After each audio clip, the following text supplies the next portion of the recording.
నుండి నేను ఒక సబ్జెక్ట్ని ఎత్తుకున్నాను. 133వ కీర్తన, 7th seal, 7వ ముద్ర. ఏంటది? సహోదరులు ఐక్యత కలిగి నివసించుట ఎంత మేలో ఎంత మనోహరం. దాని మీద నేను పోయిన ఆదివారం నుండి మాట్లాడుతున్నాను. వరంగల్లో మాట్లాడాను, పోయిన ఆదివారం. ఈ ఆదివారం కూడా వరంగల్లో మాట్లాడాను. పోయిన ఆదివారం నేను రాలేదు, మా అబ్బాయి వచ్చాడు, అందుకే ఆ సబ్జెక్ట్ నేను ఇక్కడ చెప్పలేదు. ఇప్పుడు దాన్ని కంటిన్యూ చేస్తానని చెప్పాను. And I want to continue it. దాన్ని నేను కంటిన్యూ చేయదలుచుకున్నాను. సహోదరులు ఎవరో నేను మళ్ళీ చెప్పదలుచుకోలేదు, ఆల్రెడీ నేను చెప్పాను. Who is your brother? నీ సహోదరుడు ఎవరు? దేవుని మనస్సులో నుండి వచ్చినవాడు, దేవుని ఏర్పాట్లో నుండి వచ్చినవాడు. దేవుని ఏర్పాట్లో నుండి వచ్చాడని ఎలా తెలుస్తుంది? నువ్వు ఏ ప్రత్యక్షత కలుగున్నావో అతను కూడా అదే ప్రత్యక్షత కలిగి ఉంటాడు. అవునంటారా? Same revolution. The revolution will not change. ప్రత్యక్షత అనేది మార్పు చెందదు. అవునంటారా? దేవుడు ఒకరికి ఒక విధముగా, ఇంకొకరికి ఇంకో విధముగా ఆయన బయలుపరిచాడు. ఆమేన్. బ్రదర్ అంటాడు, ప్రవక్తలను చూడండి, ఒకరినొకరు కలుసుకోలేదు ఎప్పుడు కూడా. కొన్ని వందల సంవత్సరాల వ్యత్యాసం ఉన్నది. ఒకరి పుస్తకాలు ఒకరు ఎప్పుడు చదువుకోలేదు, కానీ వారిలో ఉన్న ఒకే పరిశుద్ధ ఆత్మ, ఒకే దానిని వాళ్ళు ప్రవచించారు. వాళ్ళు, that is the holy ghost. అది పరిశుద్ధ ఆత్మ కార్యమై ఉన్నది. గుర్తుంచుకోనండి, ఈ రోజున మనం ఒకే పుస్తకాన్ని చదువుతున్నాం, ఒకే వర్తమానాన్ని చదువుతా ఉన్నాం. ఒకే పుస్తకం ఈ బైబిల్ గ్రంథం అయి ఉన్నది. ఒకే వర్తమానం, ఈ కాల ప్రవక్త చెప్పిన వర్తమానం, విలియం రైన వర్తమానం చదువుతానం మనం. అలాంటప్పుడు మనకు వేరువేరుగా ప్రత్యక్షతలు ఎట్లా వస్తాయి? ఎందుకంటే ప్రత్యక్షతనిచ్చేవాడు ఎవరు? పరిశుద్ధాత్ముడే కదా. బయలుపాటునిచ్చేవాడు పరిశుద్ధాత్ముడే కదా. మరి ఒక సహోదరంలో ఒక బయలుపాటు, ఇంకో సహోదరంలో ఇంకో బయలుపాటు ఎలా వస్తుంది? ఎందుకంటే ఒకే పరిశుద్ధ ఆత్మ ఇద్దరులో ఉన్నప్పుడు, వాళ్ళిద్దరూ ఒకే పుస్తకాన్ని, ఒకే గ్రంథాన్ని చదువుతున్నప్పుడు, ఒకే వర్తమానాన్ని ధ్యానిస్తున్నప్పుడు దేవుడు ఒకే ప్రత్యక్షతనిస్తాడు. ఆమేన్, హల్లెలూయా. వేరు వేరు వచ్చిందంటేనే అందులో ఒకటి సత్యము, ఇంకొకటి అబద్ధము. ఒకటి సత్యము, ఇంకొకటి అబద్ధం. వింటున్నారని అన్నది. సో దేవుడు ఎప్పుడు అలా చేయడు ఆయన. హల్లెలూయా. చూడండి, పేతురుకి ఆ రోజున ఏ అభిషేకము ద్వారానైతే, ఏ ఆత్మ బయలుపాటు ద్వారానైతే ఆయన క్రీస్తుని చెప్పగలిగాడో, కుమారుని రూపంలో ఉన్న క్రీస్తుని చెప్పగలిగాడో, మిగతా 10 మంది ఆ శిష్యులకు కూడా అదే ప్రత్యక్షత వచ్చింది. ఏమైనా మార్పు వచ్చిందా? బ్రదర్ బ్యానం అంటాడు, పేతురు పెంతెకోస్తు పండుగ రోజున లేచి, మీరు రక్షణ పొందుకోవాలంటే ఏం చేయాలని అడిగినప్పుడు, మీరు మారు మనసు పొంది పాపక్షమాపణ నిమిత్తం యేసుక్రీస్తు నామములో ప్రతి వాడు బాప్సం పొందుకోనండి, అప్పుడు మీరు పరిశుద్ధాత్మన వరం పొందుతారని చెప్పిన తర్వాత కొన్ని సంవత్సరాలకు పౌలు గారు వచ్చాడు. పౌలు గారు పేతుర్ని కానీ మిగతా అపోస్తలుని కానీ కలుసుకోలేదు, కానీ పౌలులో కూడా అదే పరిశుద్ధాత్మ ఉన్నది కాబట్టి ఆయన కూడా యేసుక్రీస్తు నామములోనే బాప్తిజమం ఇవ్వడం మొదలుపెట్టాడు. యేసుక్రీస్తు నామములోనే బాప్తిజమం బోధించడం మొదలుపెట్టాడు, ఆయన ఇవ్వడం మొదలుపెట్టాడు. ఆయన తర్వాత చాలా సంవత్సరాలకు ఆయన వెళ్ళి కేఫాని, అంటే పేతుర్ని, మిగతా అపోస్తలుని కలుసుకున్నప్పుడు పేతురు చెప్తున్న బోధే తాను కూడా చెప్తున్నానని తను గ్రహించగలిగాడు అక్కడ. That is how the holy ghost will work. పరిశుద్ధాత్మ పనిచేసే విధానం అలా ఉంటుంది. సహోదరుల మధ్యలో వేరే వేరే ప్రత్యక్షతలు ఉండవు. ప్రకటన 10 గురించి వేరే వేరే ప్రత్యక్షతలు ఉండవు. వింటున్నారా? ఒకడు రాకడ అయిపోయిందని, అసలు అది రాకడనే కాదని మరొకడు, ఇలాంటివి ఉండవు. ఓన్లీ వన్, ఒకటే ప్రత్యక్షత. దేవుని ప్రవక్త అది రాకడ అన్నాడు, అది రాకడ అంతే.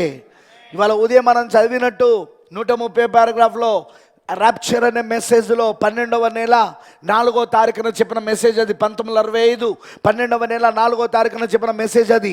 ఆ ఎత్తబరుటైన వర్తమానంలో 130 పారాగ్రాఫ్లు ఏమన్నాడు ఆయన? అదిగో ప్రభువు పరలోకముండి బలిష్ఠులను దూతగా దిగి వచ్చుచుండగా ఆయన 3 కార్యాలు జరిగిస్తాడు ఆయన. మొదటిది ఆర్భాటం, రెండోది ప్రధాన దూత శబ్దం, మూడవది దేవుని బూర. అది ప్రభు చేస్తాడని చెప్పాడా లేదా? కానీ వాక్యం ఎప్పుడు కూడా ఎవరి ద్వారా వెల్లడవుతుంది? ప్రవక్త ద్వారా. ఆమోస్ 3:7 ప్రకారంగా ఆయన తన మార్గాన్ని మార్చాడు, ఆయన విధానాన్ని మార్చుకోడు ఆయన. అందుకే ఇప్పుడు ఏలియా లాంటి ప్రవక్త, మలాకి 4లోని ఏలియా ప్రవక్త, అలానే 7వ దూత, ప్రకటన 10లో 7వ దూత ద్వారా ఇప్పుడు ఆర్భాటం. అదే బయలువెళ్ళని ఉన్న వర్తమానం. మొదటిగా బయలువెళ్ళిన వర్తమానం అదే వధువుకి జీవాహారం, అదే వధువుని అదృశ్యంగా ఐక్యపరుస్తా ఉన్నది అన్నాడు ప్రాఫెట్. మనం అదృశ్యంగా ఐక్యతలో ఉన్నామా? సరే, ఆఫ్రికాలో ఉన్న వధువు ఇక్కడ నుండి భౌతికంగా చూస్తే కొన్ని వేల కిలోమీటర్ల దూరంలో ఉంది. ఇక అమెరికానైతే మనం తూర్పు వైపు ఉంటే వాళ్ళు పశ్చిమం వైపు ఉన్నారు. సూర్యుడు అస్తమించే దిక్కున వాళ్ళు ఉంటే, సూర్యుడు ఉదయించిన దిక్కున మనం ఉన్నాం. మధ్యలో ఐరోపా దేశాలు ఉన్నాయి. కరెక్టేగా? మీకు తెలుసుగా ఇవన్నీ భౌగోళికంగా ఇవన్నీ తెలుసుగా మీకు, జియోగ్రఫికల్ తెలుసు కదా మీకు. కానీ ఇప్పుడు మనం అందరం కలిసే ఉన్నామని మీకు ఎంతమంది తెలుసు? భౌతికంగా మనం కొన్ని వేల కిలోమీటర్ల దూరంలో ఉన్నా, మనము ఆత్మీయంగా అదృశ్య కలయికలో మనమందరం కలిసే ఉన్నాం ఈ రోజున. ఎందుకు? మనమందరము క్రీస్తు యేసుతో పాటు పరలోకపు స్థలములలో కూర్చుండబెట్టబడి ఉన్నాం మనం. అర్థమైందని అన్నది? దేవుడు ఇప్పుడు మనల్ని ఆ మందిరాన్ని కడుతున్నాడు. ఆయన ఆ సజీవ దేవుని మందిరాన్ని, ఆ పిరమిడ్ పట్టణాన్ని కడుతున్నాడు ఆయన. ఆమేన్. ఎక్కడ? పరలోకపు స్థలములా, భూమిపైన కాదు, పరలోకపు స్థలములా. మీకు అర్థమవుతుందా? సో ఇప్పుడు నేను అమెరికాలో ఉన్న, పశ్చిమ దేశాలలో ఉన్న వధువుతో నేను ఇప్పుడు ఒకటై ఉన్నా. తూర్పు దేశంలో ఉన్న వధువుగా మనమందరం వాళ్ళతో ఒకటై ఉన్నాం. మనం ఐక్యతలో ఉన్నాము ఇప్పుడు వాళ్ళతో. ఎలా? ఒకే ప్రత్యక్షత ద్వారా. వారు దేవుని మనసులో నుండి వచ్చారు, మనము దేవుని మనసులో నుండి వచ్చాం. వారు పాపముల అపరాధములో చచ్చిపడి ఉన్నారు, మనం పాపములో అపరాధములో చచ్చిపడి ఉన్నాం. వారు దేవుని కృప వలన, దేవుని యొక్క ప్రేమ వలన ఎలా వాళ్ళు తిరిగి క్రీస్తుతో బ్రతికించబడ్డారో, మనము కూడా దేవుని కృప వలన, దేవుని ప్రేమ ద్వారా, క్రీస్తు యేసు ద్వారా మనము కూడా బ్రతికింపబడి, వారు ఇప్పుడు పరలోకపు స్థలములలో క్రీస్తు యేసుతో పాటు కూర్చుండబెట్టబడినట్టుగానే మనము కూడా ఇప్పుడు పరలోకపు స్థలములలో క్రీస్తు యేసుతో పాటు కూర్చుండబెట్టబడి ఉన్నాం మనం. అందుకే ప్రాఫెట్ మెసేజ్ బోధించాడు, ఇది క్రీస్తు యొక్క వధువు యొక్క అదృశ్య కలయిక. ఈ అదృశ్య కలయికలో ఉన్నవారే రేపు దృశ్య కలయికలో ఉండబోతున్నారు. ముందు అదృశ్య కలయిక, ఆ తర్వాత దృశ్య కలయిక. ముందు అదృశ్యంగా ఐక్యత, ఆ తర్వాత దృశ్యంగా ఐక్యత. అప్పటికి మన శరీరాలు మార్పు చెందబోతున్నాయి. మనం శరీరాలు మార్పు చెంది దృశ్య ఐక్యతలోనికి వెళ్ళబోతున్నాం మనం. నమ్ముతున్నారా మీరు? అందుకే 133వ కీర్తన అద్భుతమైన మాట, అది వండర్ఫుల్. సహోదరులు ఐక్యత కలిగి నివసించుట ఎంత మనోహరం. అవును, ఎంత మేలు, ఎంత మనోహరం. ఇప్పుడు ఐక్యతతో ఉన్నాం మనం. కొంతమంది అనుకుంటున్నట్టు ఎంటెంఎస్లో చాలా డివిజన్స్ ఉన్నాయి, చాలా విభాగాలు ఉన్నాయి, వాళ్ళంతా విభజించబడ్డారు. No no no no no no no నువ్వు భౌతికమైన కళ్ళతో చూస్తున్నావు, నువ్వు ఈ లోక నేత్రాలతో చూస్తున్నావు, అందుకే నీకు విభజించినట్టు కనబడుతున్నది. ఒక్కసారి దేవుని కళ్ళలోకి వెళ్ళి చూడండి.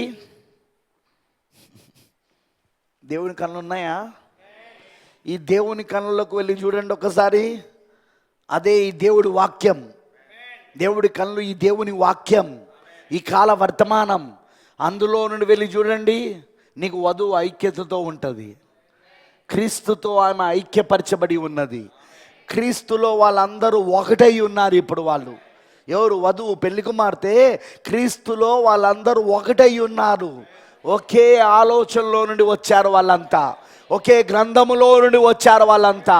గొర్రెపిల్ల జీవ గ్రంథములో నుండి వచ్చారు వాళ్ళంతా. ఇప్పుడు వాళ్ళు ఒకే ఆత్మలో వాళ్ళు ఒకటై ఉన్నారు. ఇప్పుడు వాళ్ళు ఒకే ప్రత్యక్షతలో వాళ్ళు ఒకటై ఉన్నారు. వాళ్ళు యేసుక్రీస్తు తన సంఘాన్ని బండ మీద కడతానన్నాడు ఆయన. బండ అనగా ప్రత్యక్షత, బండ అనగా బయలుపాటు. అంటే ఒక్కొక్క రాయికి ఒకే బయలుపాటునిచ్చుడు ద్వారా ఒకే మందిరముగా వాళ్ళు కట్టబడుతున్నారు. The bride of Christ is not divided. క్రీస్తు ఒక వధువు విభజించబడి లేదు. అలా ఎవడైతే బోధిస్తున్నాడో వాడు దయ్యం పట్టినోడు, వాడు మోసగాడు, వాడికి ప్రత్యక్షత లేదు. ప్రత్యక్షత లేనివాడు చెప్పే మాటలు అవన్నీ, బయలుపాటు లేనివాడు చెప్పే మాటలు. అందుకే ప్రాఫెట్ అంటాడు, నువ్వు క్రీస్తుతో ఐక్యత కలిగి ఉండు, అది చాలు. నువ్వు నీ సహోదరులతో కూడా ఐక్యత కలిగి ఉన్నావు. ఇక ఆమేన్, ఆమేన్. మరి ఐక్యత కలిగి ఉండాలంటే ప్రేమ ఉండాలి. ఏముండాలి? వినపడతలా? ప్రేమ ఉండాలి. మళ్ళీ అదేం ప్రేమనో మనం చూసినాం. మనం అగాపే ప్రేమ, దైవికమైన ప్రేమ. ప్రైజ్ ది లార్డ్, హల్లెలూయా. దైవికమైన ప్రేమ, అగాపే ప్రేమను మనం కలిగి ఉండాలి. ఆమేన్ అంటారా? మరి ఈ రోజున నీ సహోదరునితో నువ్వు ఐక్యత చెందాలంటే నీ సహోదరుని నువ్వు ప్రేమించాలి. దానికంటే ముందు నువ్వు దేవునితో ఐక్యత పొందుకోవాలి. క్రీస్తుతో ఐక్యత పొందుకున్న వాడే, క్రీస్తుతో ప్రేమలో ఉన్నవాడే తన సహోదరుని ప్రేమించి తన సహోదరుడితో ఐక్యతలో ఉంటాడు. అది కూడా ఎక్కడ? ఈ భూమి పైన కాదు. నా జీవితంలో నేను ఇంతవరకు జోసెఫ్ బ్రెన్హామ్ గారిని కలుసుకోలేదు భౌతికంగా. బ్రదర్ బ్రెన్హామ్ యొక్క కుమారుడు జోసెఫ్ బ్రెన్హామ్.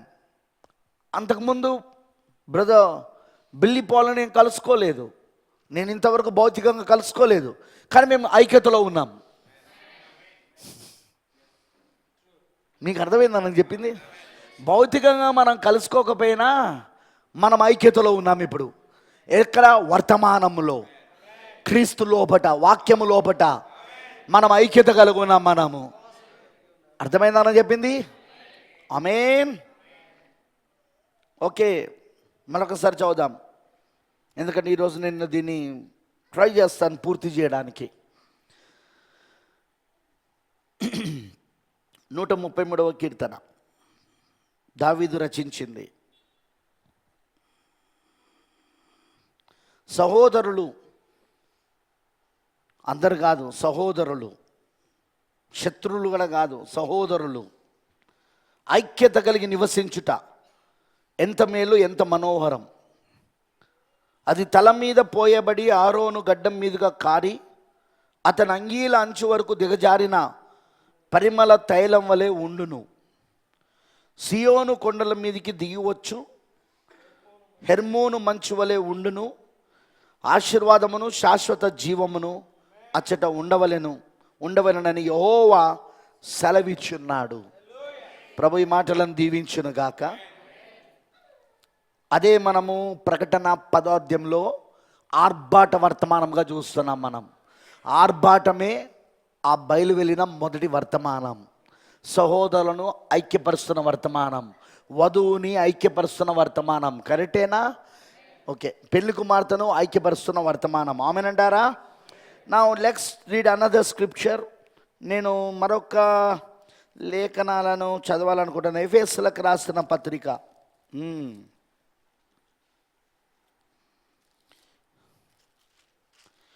ఎఫెసీయులకు రాసిన పత్రిక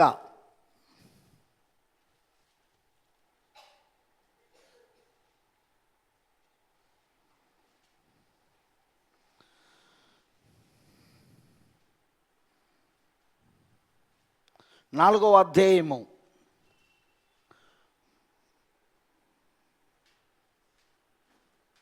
11వ వచనంలో చూద్దాం. ఎఫెసీ 4వ అధ్యాయము 11వ వచనం. మనమందరము విశ్వాస విషయములోను దేవుని కుమారుని గూర్చిన జ్ఞాన విషయంలోను ఏకత్వము పొంది. ఇప్పుడు ఐక్యత ఎక్కడ రావాలట? ఏకత్వం ఎక్కడ రావాలట? విశ్వాస విషయంలో. కరెక్టేనా? సో ప్రకటన 10లో ప్రభు దిగొస్తున్నప్పుడు వధువుకి ఏం చేస్తున్నాడు? ఇప్పుడైనా ఆర్భాటం. ఆర్భాటం ఏంటిది? ఇప్పుడు వర్తమానం. వర్తమానం అంటే ఏంటిది? ఆత్మీయ ఆహారం. ఆత్మీయ ఆహారం. ఆత్మీయ ఆహారం అంటే ఏంటిది? వధువుకి ఇప్పుడు ఆమె అదృశ్యతలో ఐక్యత పొందుకునే చేస్తూ ఉన్నది. ఎలా? విశ్వాస విషయములా. విశ్వాసం అనగా ప్రత్యక్షత. నేను చెప్పేది మీకు అర్థమవుతుందా? విశ్వాసం అనగా ప్రత్యక్షత. ఆమెనంటారా?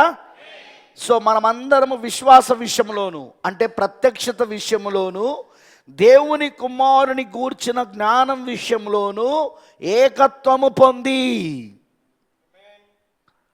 ఐక్యత పొంది, ఏకత్వం పొంది, ఆమేన్, సంపూర్ణ పురుషులు మగు వరకు, అంటే పరిపూర్ణ మానవ స్వరూపం అగు వరకు, పరిపూర్ణ మానవ స్వరూపం అగు వరకు, అనగా క్రీస్తునకు కలిగిన సంపూర్ణతకు సమానమైన సంపూర్ణత కలవారమగు వరకు ఆయన ఇలాగూ నియమించెను.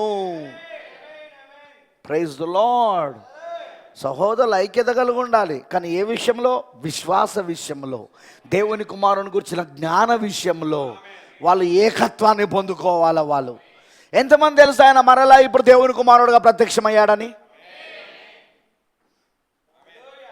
ఎంతమంది నమ్ముతున్నారు ఆయన మరలా దేవుని కుమారుడిగా ఆయన ప్రత్యక్షమయ్యాడని? ఏకైక మనిషి కుమారుడుగా వచ్చాడు తెలుసా మీకు? నేను 2000 సంవత్సరాల క్రితంలో వచ్చిన ఏకైక మనిషి కుమారుని గురించి మాట్లాడతలేను నేను. అది మొదటి రాకడా. అది ఇజ్రాయెల్ దగ్గరకు వచ్చాడు ఆయన, యూదుల దగ్గరకు వచ్చాడు ఆయన. నేను మాట్లాడుతుంది అన్ని జనుల దగ్గరకు వచ్చిన ఏకైక మనిషి కుమారుని గురించి.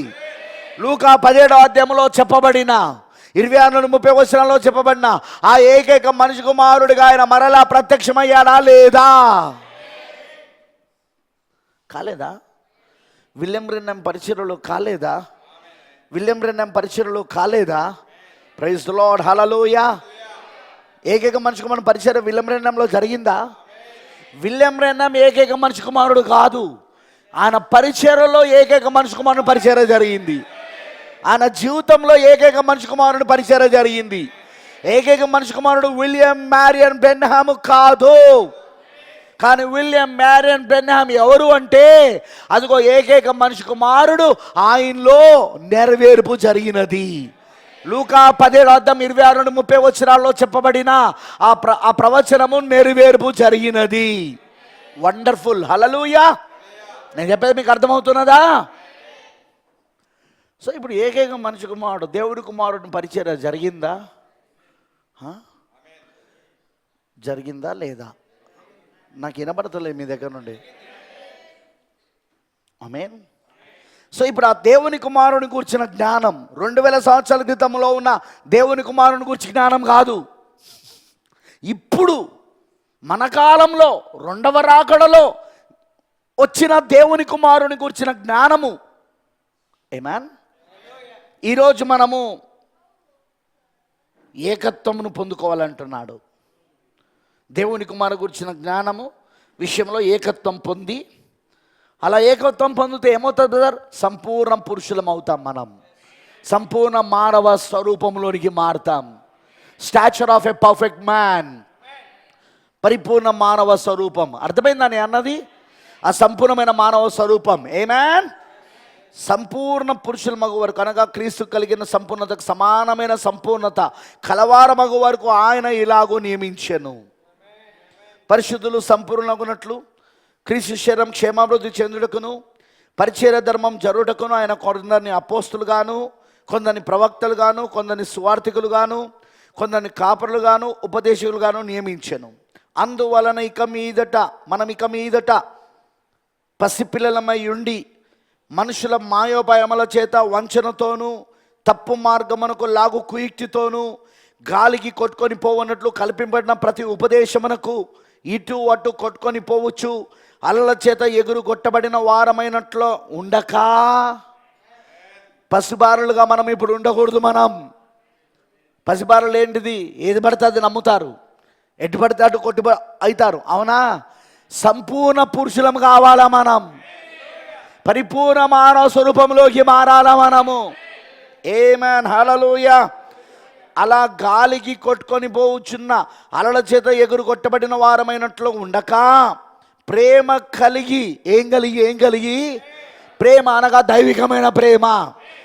దైవికమైన ప్రేమ కలిగి సత్యము చెప్పుచు క్రీస్తువలే ఉండటకు మనం అన్ని విషయములలో ఎదుగుదుము. అన్ని విషయాలలో ఎదగాల మనము, పెరగాల మనము, మెచ్యూరిటీలోనికి రావాల మనము, పరిపక్వతలోనికి రావాల మనము, క్రీస్తు సారూప్యంలోనికి రావాల మనము, క్రీస్తు పోలికలోనికి మారాల మనము. బా, ఆయన శిరస్సు అయి ఉన్నాడు. ఆయన నుండి సర్వ శరీరం చక్కగా అమర్చబడి తనలోనున్న ప్రతి అవయము తన పరిమాణం చొప్పున పని చేయుచుండగా ప్రతి కీలు వలన కలిగిన బలము చేత అతుకబడి ప్రేమ యందు తనకు క్షేమాభివృద్ధి కలుగునట్లు శరీరమునకు అభివృద్ధి కలగజేసుకొనుచున్నది. దేవుడికి మహిమ కలుగును గాక. దేవుడి మాటలను దీవించును గాక. లెటస్ ప్రే, ప్రార్థించుకుందాం. ప్రతి ఒక్కరు కూడా తలలు వంచినట్లయితే ప్రార్థించుకుందాం. Thank you Lord. Oh hallelujah. పరిశుద్ధుడా, సర్వశక్తిమంతుడా, కృపామయుడైన తండ్రి, నీకు వందనాలు. తండ్రి, ఏకైక మనిషి కుమారుని శరీరము తినుటకు, ఆయన రక్తమును త్రాగుటకు, ఆ గొప్ప థియోఫనీని భుజించుటకు, థియోఫనయున నీ వాక్యాన్ని భుజించుటకు మేమందరం ఇక్కడ కూడుకొని ఉన్నాం దేవా. మేమందరం ఇప్పుడు నీ బల్ల యొద్దకు వచ్చాం దేవా. ఇప్పుడు మేము ఆ పరలోకపు స్థలములలో క్రీస్తు యేసుతో పాటు ఆ బల్ల యొద్ద కూర్చొని ఉన్నాం దేవా. పక్షిరాజు పిల్లలైన మమ్మల్ని నీ జీవాహారము చేత పోషిస్తున్నందుకు వందనాలు. నీ రొట్టెను విరిచి మాకు పెడుతున్నందుకు వందనాలు. నీ జీవాన్ని మాలో దారబోస్తున్నందుకు స్తోత్రం.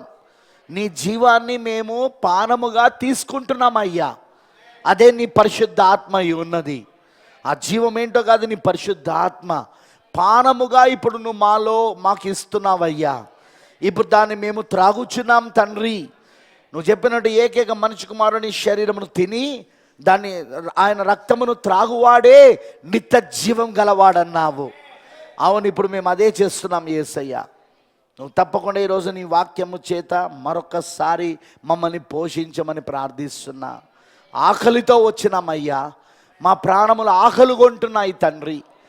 దేవుని గూర్చిన ఆకలి ప్రభువా. అవును, దుప్పి నీటి వాగుల కొరకు ఆశపడినట్లు ఓ దేవా, నా ప్రాణం నీ కొరకు తృష్ణ కొనుచున్నది, దాహము కొనుచున్నది, ఆకలి కొనుచున్నదని ఎలాగైతే కీర్తనకారుడు అన్నాడో మేము కూడా ఇప్పుడు అదే స్థితిలో ఉన్నాం యేసయ్యా. నువ్వు మమ్మల్ని నీ వాక్యం అనే దేహము చేత పోషింప చేయమని ప్రార్థిస్తున్నా. నీలో మేము పాలి భాగస్తులయ్యే కృపను మాకు ఇవ్వమని ప్రార్థిస్తున్నా. నీ వాక్యమును భుజించే కృపను మాకు ఇవ్వు దేవా. అదే మాకు మన్నా అయి ఉన్నది. అదే మాకు జీవించుచున్న జీవాహారం అయి ఉన్నది. ఎస్, జీవించుచున్న జీవాహారం అదే ప్రభువా. అదే ఆర్భాటమై ఉన్నది. అదే బయలువెళ్ళిన వర్తమానమై ఉన్నది. అదే మమ్మల్ని క్రీస్తుతో ఒకటిపరుస్తున్నది. ఈ రోజున క్రీస్తుతో ఐక్యత తీసుకొస్తున్నది. క్రీస్తులో మాలాగా ఎవరెవరు ఐక్యత పొందుతున్నారో వాళ్ళందరితో ఐక్యతలో ఉన్నాం మేము ఈ రోజున. ఇక్కడ భౌతికంగా కాదు ప్రభువా, అదృశ్యంగా తండ్రి.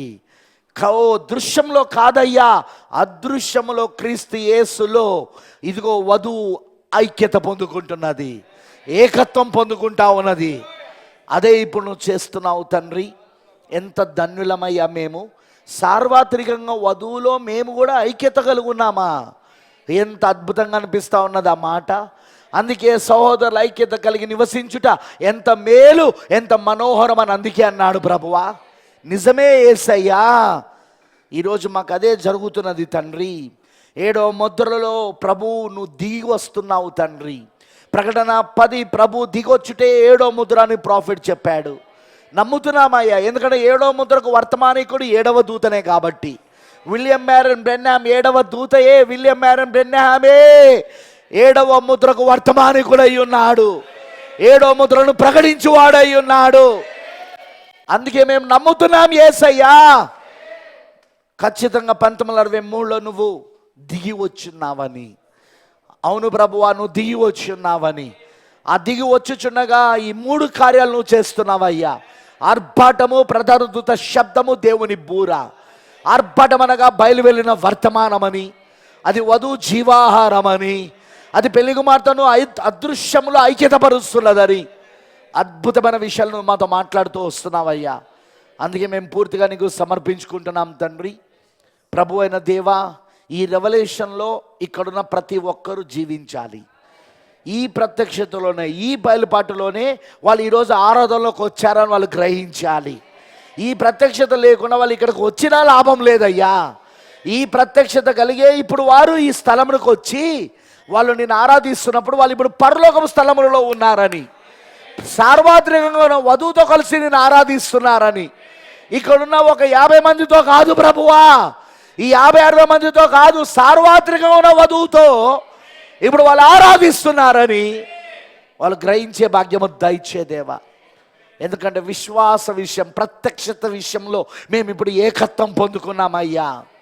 ప్రపంచంలో ఉన్న వధువంతా ఒకే విశ్వాసాన్ని కలిగి ఉన్నది, ఒకే ప్రత్యక్షతను కలిగి ఉన్నది. దేవుని కుమారుని గురించిన జ్ఞాన విషయంలో ఏకత్వం పొందుకొని ఉన్నది ఇప్పుడు ఆమె. అదే నువ్వు మాకు ఇచ్చిన గొప్ప భాగ్యమై ఉన్నది.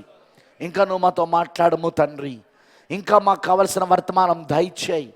ఓ మా ప్రాణములను ప్రభువా సంతృప్తి పరిచయ్యా. మా సంతృప్తి పరిచి భాగం ఏదైనా ఉన్నదంటే ఈ రాత్రి లక్షల రూపాయలు మాకు రావడం కాదు, కోట్ల రూపాయలు మాకు రావడం కాదు. మా సంతృప్తి పరిచే భాగం నువ్వే యేసయ్యా, నీ వాక్యమే యేసయ్యా. నీలో ఉండటే మా సంతృప్తి పరిచే భాగము. ఆ కృప మా అందరికీ దయచేయమని నీకు పూర్తిగా సమర్పించుకుంటూ యేసుక్రీస్తు నామములో ప్రార్థిస్తున్నాము. ఆమేన్. దయచేసి కూర్చోండి, please be SIT down.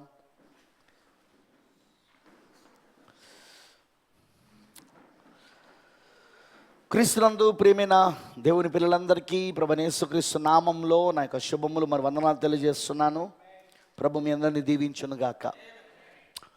Whatever the message which is God is revealing in these last days by the prophet, to the prophet, it will brings the perfection to the bride.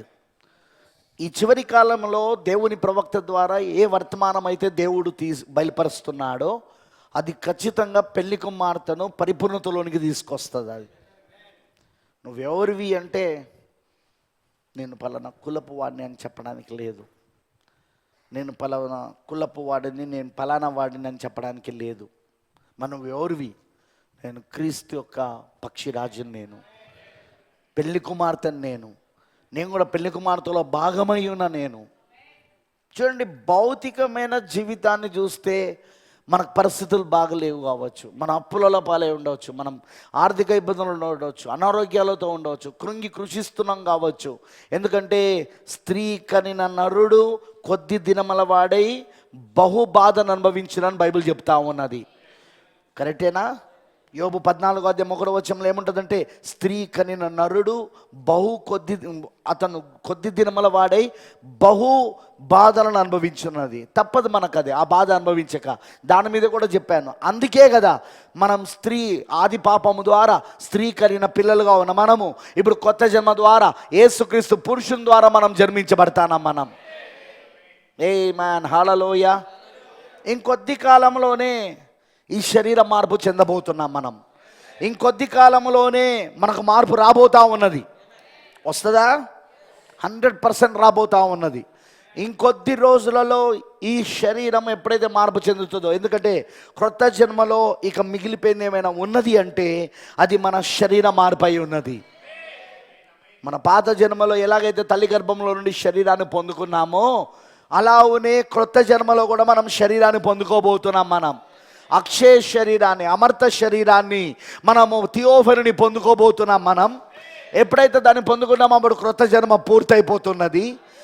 క్రొత్త జన్మ ఎప్పుడైతే పూర్తయిపోతున్నదో మనం అసలు ఈ ప్రపంచంలోనే ఉండం. మనం ఈ సాతాను ఏదోలో ఉండం. మనము ఎక్కడుండము? సాతాను ఏదోలో ఉండం. మనం మరొక ప్రపంచంలోనికి వెళ్ళిపోబోతున్నాం.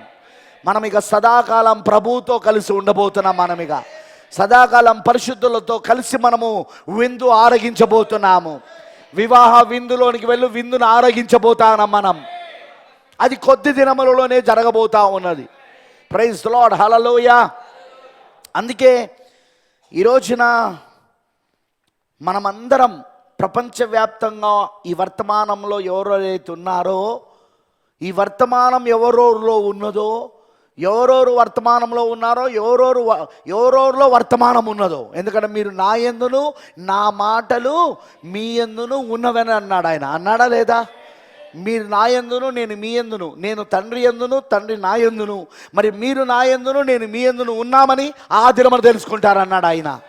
అదే ఈ దినమై ఉన్నది. అదే ఇప్పుడు మనకు వస్తున్న బయలుపాటు అయి ఉన్నది. ఇప్పుడు మనం ఆయన యందు ఉన్నాం, ఆయన మాటలు ఇప్పుడు మన యందు ఉన్నాయి.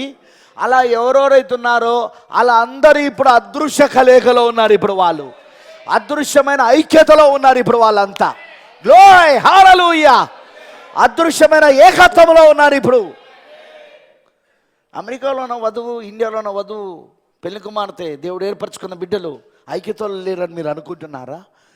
భౌతికంగా లేకపోవచ్చు, వింటున్నారా? దృశ్యములో లేకపోవచ్చు, కానీ అదృశ్యములో క్రీస్తు ఒక వధువు ఐక్యతలో ఉన్నదన్నాడు ప్రాఫెట్.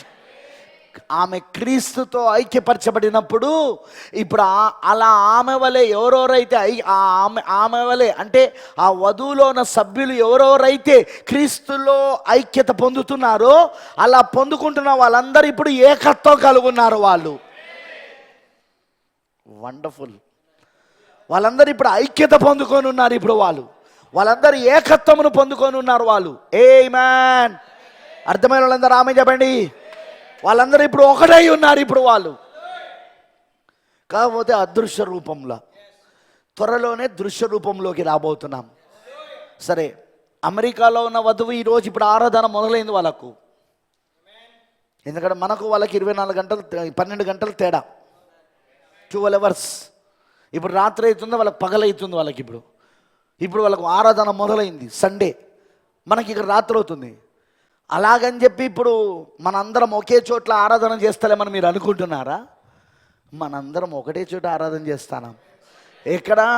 పరలోకపు స్థలాలలో.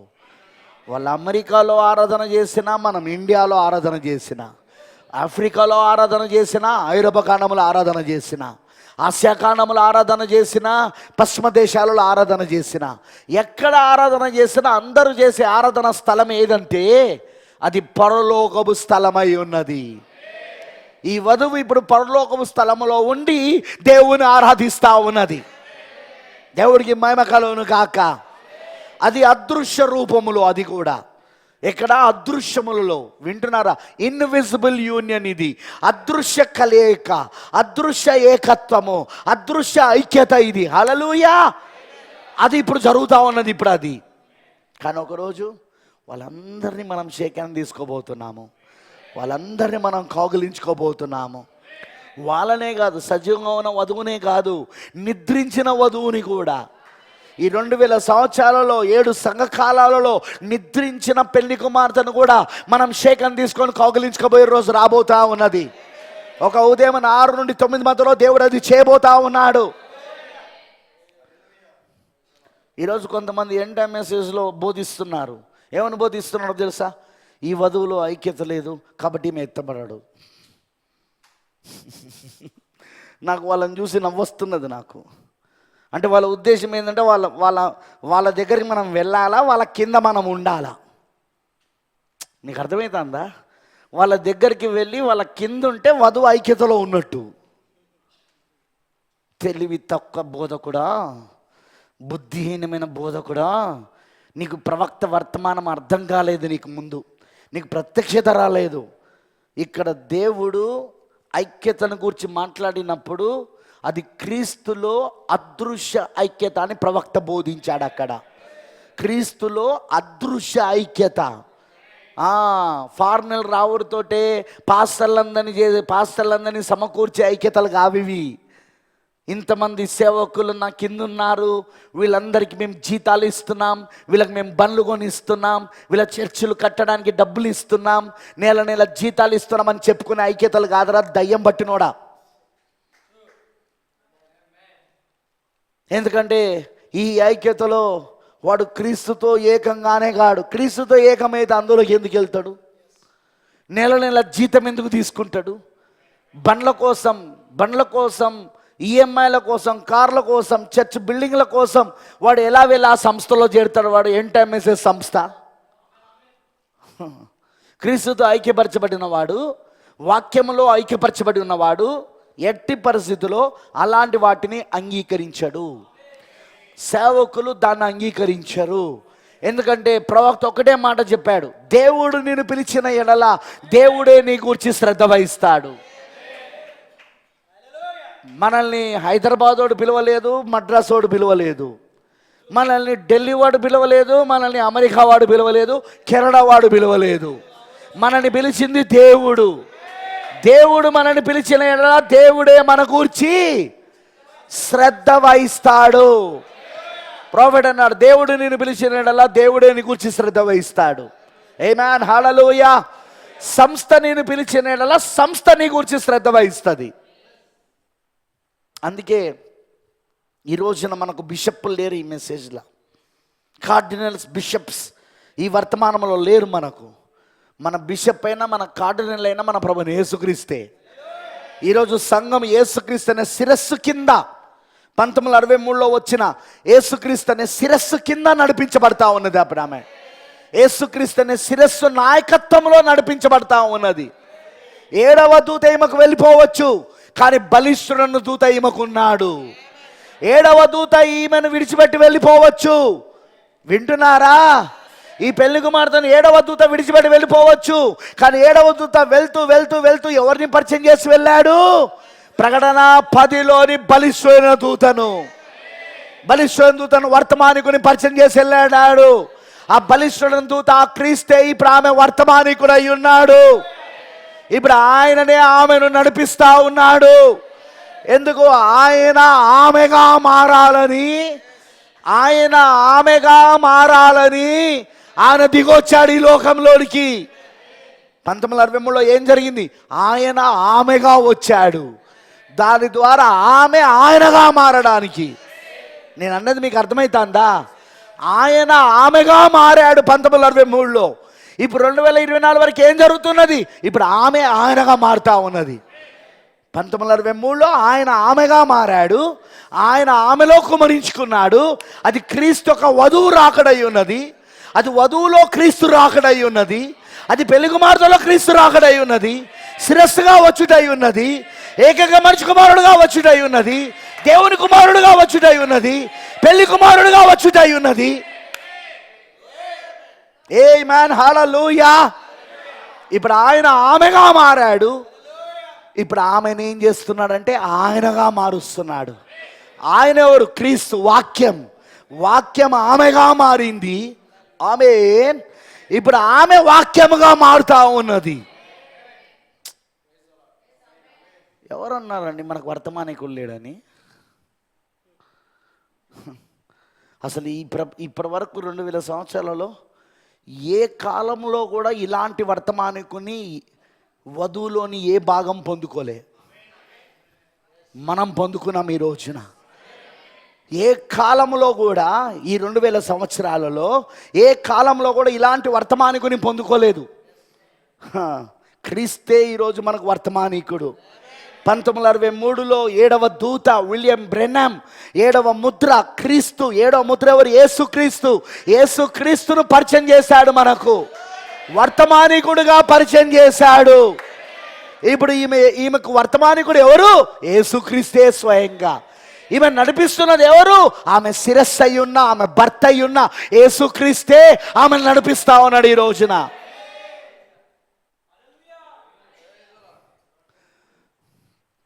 గుర్తుపెట్టుకోనండి, ఇది మనల్ని ఏం చేస్తుందంటే సహోదరులందరినీ ఐక్యతలోకి తీసుకొస్తాను. Invisible union of the bride of Christ. క్రీస్తు యొక్క వధువు అదృశ్య కలయికలోనికి వస్తుంది. దృశ్యంలో కాదు, అదృశ్యంలో. ఇప్పుడు అమెరికాలో ఉన్న వధువు, ఇండియాలో ఉన్న వధువు అదృశ్య కలయికలో ఉంది క్రీస్తులో. వింటున్నారని అన్నది? ఆఫ్రికా ఖండంలో ఉన్న వధువు, ఆసియా ఖండంలో ఉన్న వధువు, ఐరోపా దేశాలలో ఉన్న వధువు, అలానే పశ్చిమ దేశాలలో వధువు, తూర్పు దేశాలలో ఉన్న వధువు, ఇలా పెళ్లి కుమార్తె ఎక్కడెక్కడైతుందో ప్రపంచవ్యాప్తంగా ఈ వర్తమానంలో, అదిగో వాళ్ళందరూ ఇప్పుడు క్రీస్తులో ఐక్యత పొందుకొని ఉన్నారు. వాళ్ళందరూ ఇప్పుడు క్రీస్తులో ఏకత్వం పొందుకొని ఉన్నారు. సహోదరులు ఐక్యత కలిగి నివసిస్తానమా? ఐక్యత కలిగి నివసిస్తానమా?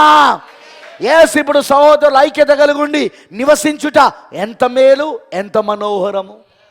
ఐక్యత ఎందులో వస్తున్నది? విశ్వాస విషయంలో ఐక్యత, దేవుని కుమారుని గురించిన జ్ఞాన విషయంలో ఐక్యత.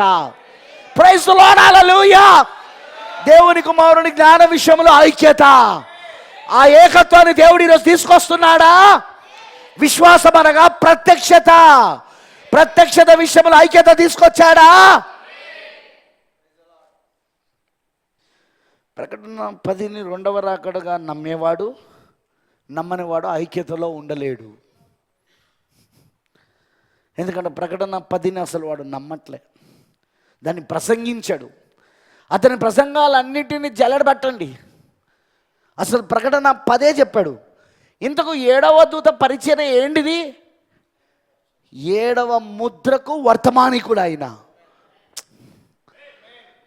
7వ ముద్రకు వర్తమానికుడు 7వ దూత.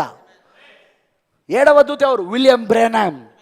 విలియం మ్యారియన్ బ్రెన్హామ్ 7వ దూత, 7వ ముద్రకు వర్తమానికుడు. 7వ ముద్ర ఎవరు? యేసుక్రీస్తు. 1963లో దిగొచ్చాడు శిరస్సుగా, తలరాయిగా దిగొచ్చాడు ఆయన. ఆ 7వ ముద్రకు, ఆ రాకడకు వర్తమానికుడు ఎవరంటే ఇదిగో 7వ దూత విలియం మ్యారియన్ బ్రెన్హామ్.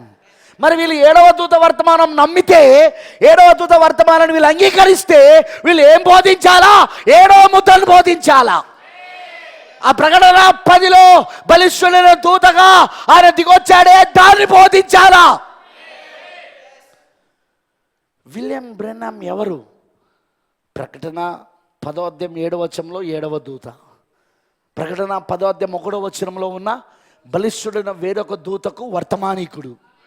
ఈయనే ఆ వర్తమానాన్ని పరిచయం చేసేది, ఈయనే ఆ 7వ ముద్రను పరిచయం చేసేది, ఈయనే ఆ రాకడను పరిచయం చేసేది.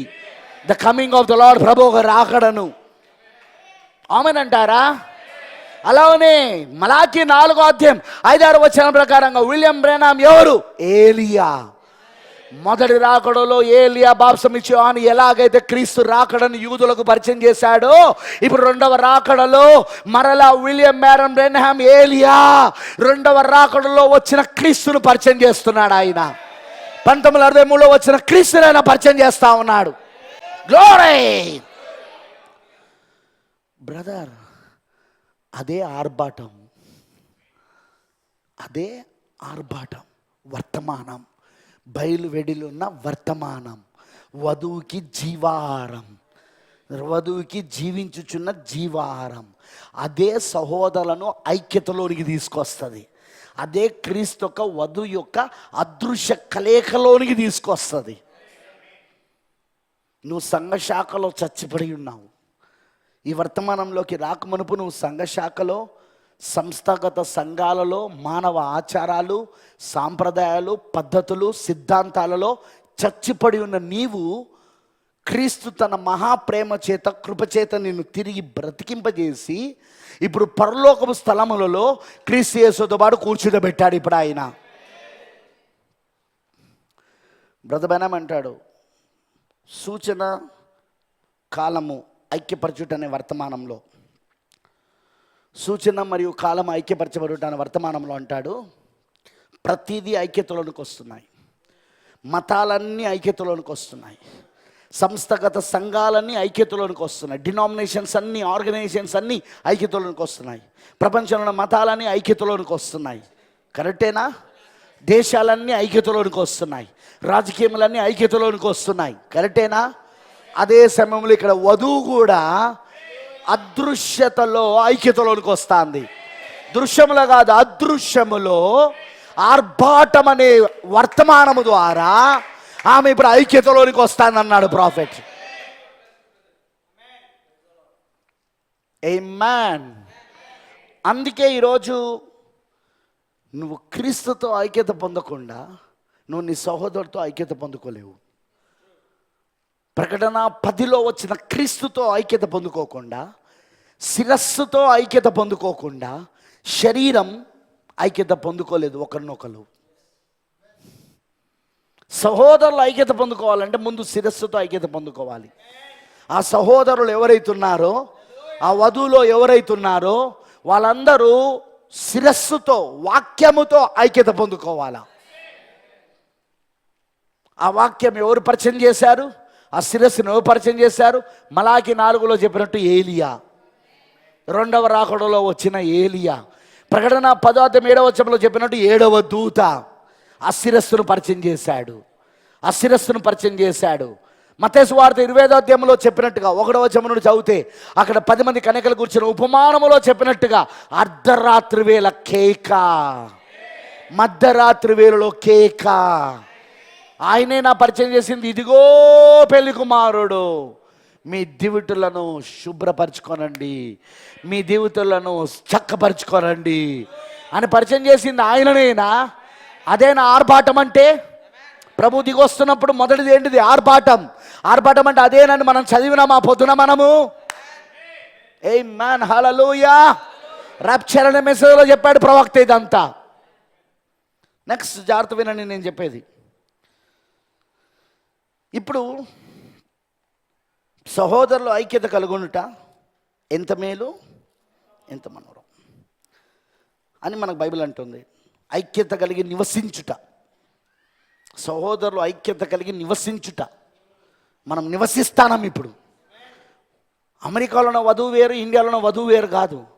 ఒకే గార్డెన్లో అనేక రంగులు కలిగిన పుష్పములు ఎలా ఉన్నాయో, దేవుని ఏదోను వనములో ఇప్పుడు అనేక దేశాలు, అనేక రంగులు, అనేక భాషలు, అనేక అనేక అనేక ఆయా భాషలు మాట్లాడే వధువు ఇప్పుడు ఆ విధంగా ఉన్నదన్నాడు ప్రవక్త.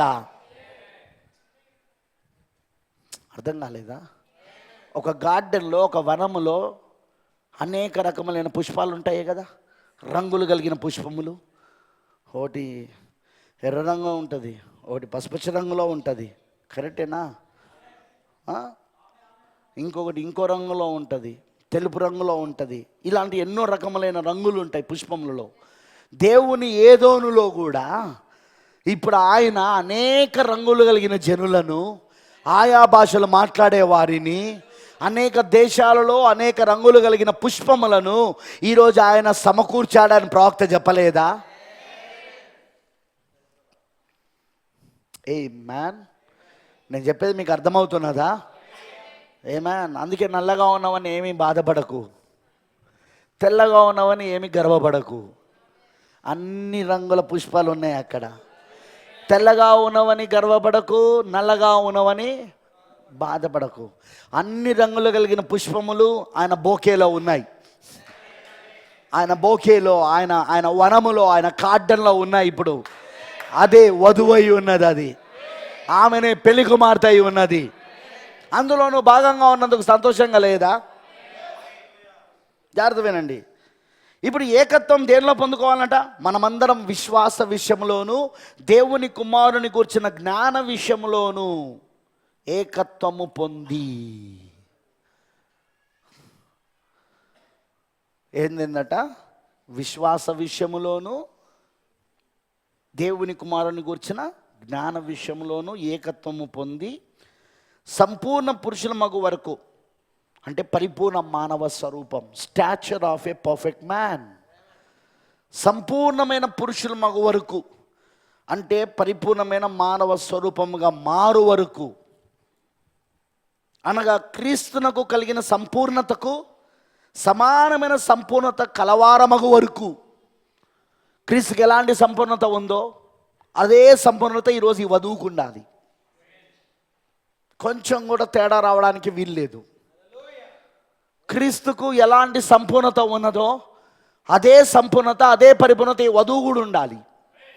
అది ఎలా సాధ్యం బ్రదర్? వాక్యం శరీరధార అయినప్పుడు. ఎందుకంటే సంపూర్ణత ఎవరంటే వాక్యమై ఉన్నాడు, క్రీస్తు అయి ఉన్నాడు. ఇప్పుడు ఆ వాక్యం నీలో శరీరధార అయితే, ఆ వాక్యం నీలో రక్తమాంసములు అయితే, ఇప్పుడు ఆయన కలిగిన సంపూర్ణత ఇప్పుడు నీకు కూడా కలుగున్నావు ఈ రోజున. బ్రదర్ ఇప్పుడు ఏం జరుగుతున్నది? వాక్యం వధువులో శరీరధార అవుతా ఉన్నది. వాక్యం పెళ్లి కుమార్తెలో రక్తమాంసములు అవుతా ఉన్నది.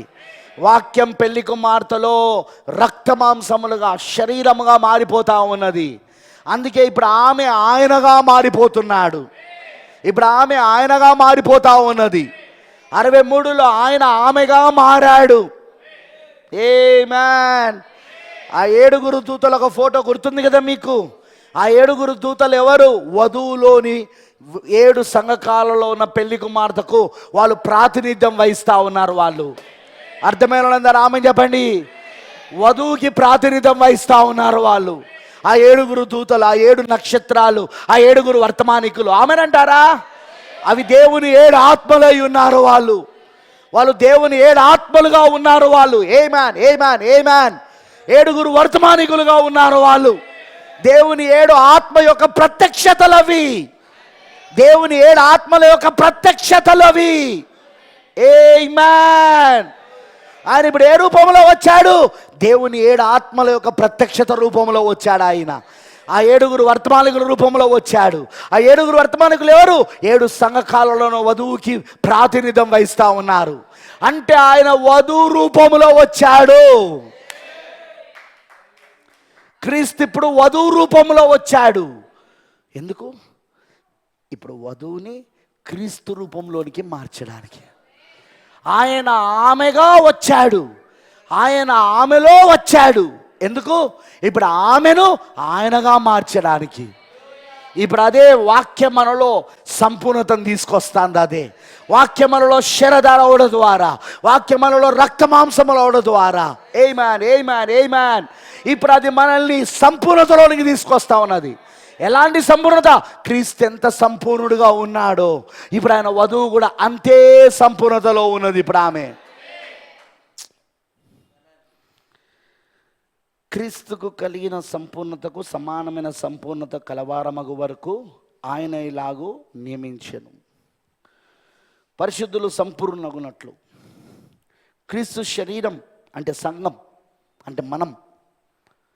క్రీస్తు శరీరం సంఘం, వధువు మనం క్షేమాభివృద్ధి చెందుటకును పరిచర్య ధర్మం జరుగుటకును ఆయన కొందరిని అపోస్తులుగాను, కొందరిని ప్రవక్తలుగాను, కొందరిని సువార్థికులుగాను, కొందరిని కాపరులుగాను, ఉపదేశకులుగాను నియమించెను. బ్రతబానం ఏమన్నాడు? దిస్ 5-fold మినిస్ట్రీ, ఈ 5 మడతల పరిచర్య, ఈ 5 మడతల పరిచర్య వధువు యొక్క వస్త్రమై ఉన్నది. తెలుసా మీకు ఆ విషయం? వధువు యొక్క వస్త్రమై ఉన్నది. ఈ 5 పరిచర్యలు, ఈ 5 రకముల పరిచర్యలు, ఈ 5 విధములకు పరిచర్యలు, లేకపోతే ఈ 5 మడతల పరిచర్యలు, 5-fold మినిస్ట్రీ దేవుడు వధువుకి వస్త్రముగా ఇచ్చాడు. నేను ఎందుకు మాట్లాడుతున్నానో ఇప్పుడు కొద్దిసేపట్లో మీకు అర్థమవుతుంది. నేను ఎందుకు దీన్ని చెప్తున్నాను. వస్త్రం గురించి మనకెందుకు బ్రదర్? సహోదరులు ఐక్యత కలిగి ఉంటే, సహోదరులు ఐక్యత కలిగి నివసిస్తే ఎంతో మేలు, ఎంతో మననం. ఈ ఐక్యత కలిగి ఉండేదే శరీరం. పౌలు గారు చెప్పినట్టు ఆ శరీరంలో నువ్వు నేను భాగమై ఉన్నాం, అవయములమై ఉన్నాం. మనమందరం ఎవరము? విశ్వాసులు మనమందరం ఎవరము? క్రీస్తు శరీరంలో అవయములమై ఉన్నాము, భాగాలై ఉన్నాం. మనందరం కలిస్తే క్రీస్తు శరీరం, సహోదరులందరూ కలిస్తే క్రీస్తు శరీరం. ఏమైనా అర్థమవుతుందా? సహోదరులందరూ కలిస్తే క్రీస్తు శరీరం. ప్రైజ్ ది లార్డ్, హల్లెలూయా. ఇప్పుడు మనమందరం సంఘము క్రీస్తు శరీరం అయి ఉన్నది. ఎవరు? ఈ సహోదరులందరూ కలిస్తే. ఇప్పుడు ఆ శరీరానికి వస్త్రాలు ఏంటిది? ఆ శరీరానికి వస్త్రాలు ఏంటి? 5 రకాల పరిచర్యలు, 5 మడతల పరిచర్యలు. ఎక్కలేదా? అర్థం కాలేదా? మన అర్థమైతే ఆమె చెప్పొచ్చుగా. ఆ సంఘం అనే శరీరానికి వస్త్రం ఎవరు? 5 రకాల పరిచర్యలు అన్నాడు ప్రాఫెట్స్. ఇప్పుడు చూద్దాం ఎంతమంది తెలుసు ఇప్పుడు ఆయన ఆమెగా మారాడు అంటే ఆయన ఎలా వచ్చాడు? పెళ్లి కుమారుడుగా వచ్చాడు, ఏకైక మనిషి కుమారుడుగా వచ్చాడు. 63లో కరెక్టేనా? ఇంకొక పరిచర్య ఉంది. ఏంటిది అది? పెళ్లి కుమారుడు, ఏకైక మనిషి కుమారుడు. ఇంకో పరిచర్య ఏంటిది? మెల్కీసెదెకు. మెల్కీసెదెకుగా వచ్చాడు. పండగలలో నేను చెప్పాను మీకు, సంవత్సరంలోని 7 పండుగలలో 7వ నెలలో వచ్చే 6వ పండుగ, 7వ నెలలో వచ్చే 2వ పండుగ, 7వ నెలలో మొదటి నుండి లెక్క పెడితే 6వ పండుగ ప్రాయశ్చిత పండుగ. ఈ ప్రాయశ్చిత పండుగలో 2వసారి మరలా మెల్కీసెదెకు ప్రత్యక్షమవుతాడు ఆవరణంలా. అతి పరిశుద్ధ స్థలములో ఉన్న మెల్కీసెదెకు. మెల్కీసెదెకు ఎవరు? ప్రధాన యాజకుడు. ప్రధాన యాజకుడు. కరెక్టేనా? నేను మరలా అన్నీ చెప్పాను, లింక్స్ మీకు అర్థమై ఉండాలి. అదే ప్రత్యక్షత. లింక్స్ మీకు అర్థం కావాలని నేను చెప్పేది. ప్రధాన యాజకుడు, నిరంతర యాజకుడు. పౌలు గారు హెబ్రీ పత్రికలో రాయలేదా? 7వ అధ్యాయంలో చెప్పలేదా? ఆయన ఎవరట? నిరంతర యాజకుడు ఆయన, ప్రధాన యాజకుడు ఆయన. అయితే ఆయన అహరోను క్రమములోని యాజకత్వములో రాలేదు, కానీ అహరోను యాజకత్వము క్రమములో రాలేదు, కానీ మెల్కీసెదెకు క్రమములోని యాజకత్వములో వచ్చాడని పౌలు గారు చెప్పలేదా మనకు? మనం ఎలా అయ్యాం యాజకులం? మెల్కీసెదెకు క్రమములోని యాజకత్వములో యేసుక్రీస్తుకు జన్మించుట ద్వారా మనం యాజకులం అయ్యాము. పాత నిబంధనలో యాజకులు కావాలంటే ఏం కావాలి? వాళ్ళు ఖచ్చితంగా అహరోను యొక్క యాజకత్వపు క్రమములో జన్మించబడి ఉండాలా. అహరోను వంశావళిలో జన్మించబడి ఉండాలా. అవునా? లేవి గోత్రములో అహరోను వంశావళిలో జన్మించబడితేనే అతను యాజకుడు అవ్వడానికి అర్హుడై ఉన్నాడు. ఈరోజు నువ్వు నేను యాజకుడు కావాలంటే మెల్కీసెదెకు క్రమములోని యాజకత్వములో యేసుక్రీస్తుకు మనం జన్మించబడడం వలన మనం యాజకులమయ్యాము. ఆ యేసుక్రీస్తు కేవలం మెల్కీసెదెకే కాదు, షాలేముకు రాజు కూడా ఆయన. యెరూషలేం, నూతన యెరూషలేం పట్టణానికి కూడా రాజు అయి ఉన్నాడు ఆయన. ఆ రాజుకు పుట్టిన రాజకుమారులం మనమంతా. అందుకే బైబిల్ ఏమంటుంది? మనం రాజులైనా యాజక సమమై ఉన్నాం. మనం రాజులైనా ఎవరి వల్ల? యేసుక్రీస్తు వలన. యేసుక్రీస్తుకు జన్మించడం ద్వారా, నీటి మూలంగా ఆత్మ మూలంగా జన్మించబడడం ద్వారా. ఏమేన్ నీటి మూలంగా ఆత్మ మూలంగా జన్మించబడడం ద్వారా ఆయన ప్రక్కలో పరిచినప్పుడు ఏమేమి బయటకు వచ్చినాయి? నీరు, రక్తము, ఆత్మ. ఆ మూడిటితోనే మనం జన్మించబడ్డాం. నీరు, రక్తం, ఆత్మ. తల్లి గర్భంలో నుండి జన్మించబడేటప్పుడు సహజంగా జన్మలో ఏం జరుగుతుంది? ఈ 3 వస్తున్నాయి.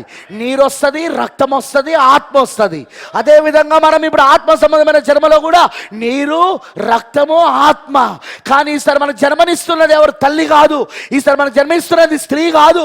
ఈసారి మనకు జన్మనిస్తున్నది మన ప్రభువు యేసుక్రీస్తు. ఆయన ఎవరు? ప్రధాన యాజకుడు. మన మెల్కీసెదెకు ఆయన. షాలేము పట్టణానికి రాజు అయి ఉన్నాడు ఆయన. అందుకే ఆయనకు జన్మించబడి ద్వారా మనం రాజులైన ఈ యాజక సమూహముగా మారాం మనం. ప్రైజ్ ది లార్డ్, హల్లెలూయా. దేవుడికి మహిమ కలుగును గాక. కరెక్టేనా? ఇప్పుడు ఈ శరీరం ఏదైతే జన్మించబడిందో దానికి వస్త్రం 5 రకాల పరిచర్యలు. Brides dress is the 5-fold ministry అన్నాడు ప్రాఫిట్.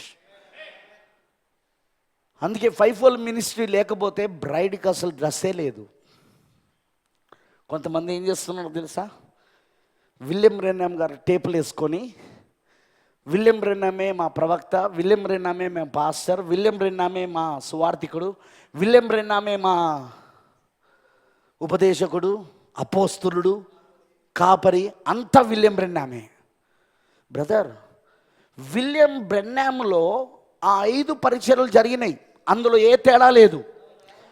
మొదటి రాకడలో యేసుక్రీస్తులో 5 పరిచర్యలు జరిగినాయి. ఆయనలోనే కాపరి ఉన్నాడు, ఆయనలోనే సువార్థికుడు ఉన్నాడు, ఆయనలోనే అపోస్తులుడు ఉన్నాడు, ఆయనలోనే అపోస్తుల యొక్క పరిచయం జరిగింది, ఉపదేశకుని పరిచర్య జరిగింది, సువార్థికుని పరిచయం జరిగింది. కరెక్టేనా? ప్రవక్త పరిచర్య జరిగింది. ఆ తర్వాత మళ్ళీ అలాంటి కార్యం ఎవరికి జరిగిందంటే పౌలు గారికి జరిగింది. ఎఫెసీ సంఘకాల వర్తమానికుడు, దేవుని కుడి చేతిలో మొదటి నక్షత్రం. 5 పరిచర్యలు ఆయన లోపల జరిగినాయి. ఆ తర్వాత మరలా అలాగూ 5 పరిచర్యలు జరిగిన వ్యక్తి ఎవరైనా ఉన్నారు అంటే ఇదిగో ఇప్పుడు లవోదిక సంఘకాలంలో వచ్చిన 7వ దూతలో విలియం బ్రెన్హామ్లో అవి జరిగినాయి. పౌలు గారులో ఏవైతే జరిగినాయో ఆ 5 పరిచర్యలు నిజంగానే అక్కడ 5 పరిచర్యలు కలిగిన సేవకులను దేవుడు అభిషేకించాడు అక్కడ. అందుకే ప్రతి పరిచర్య పౌలు గారి పరిచర్యతో కలవాలన్నాడు ప్రాఫెట్. సువార్థికుని పరిచర్య పౌలు పరిచర్యతో కలవాలి. ఏమైనా అర్థమవుతుందా మీకు? సువార్థికుని పరిచర్య పౌలు పరిచర్యతో కలవాలి. ఎందుకు? పౌలులో సువార్థికుని పరిచర్య జరిగింది. కాపరి పరిచర్య పౌలు పరిచర్యతో సరిపోవాలి. ఎందుకు? పౌలు గారు ఒక పరిచర్య, కాపరి పరిచర్య కూడా జరిగింది. అపోస్తులుని పరిచర్య అదిగో పౌలు గారి పరిచర్యతో సరిపోవాలి. ఎందుకు? అపోస్తుల పరిచర్య కూడా పౌలులో జరిగింది. ఉపదేశకుని పరిచర్య పౌలు గారి పరిచర్యతో సరిపోవాలి. అంటే ప్రతి వారికి పౌలు గారు మాదిరిగా ఉన్నాడు అక్కడ. అదే విధంగా ఇప్పుడు కూడా మన కాలంలో విలియం బ్రెన్హామ్లో ఈ 5 రకమైన పరిచర్యలు జరిగినాయి. ఈ 5 మడతల పరిచర్యలు జరిగినాయి. ఇప్పుడు ఎవరి పరిచర్య అయినా, అది సువార్థికుని పరిచర్య అయినా, అది కాపరి పరిచర్య అయినా, అది ఉపదేశకుని పరిచర్య అయినా, అది అపోస్తుల పరిచర్య అయినా, అది ప్రవక్త పరిచర్య అయినా, విలియం బ్రెన్హామ్లో జరిగిన పరిచర్యతో సరిపోవాలా?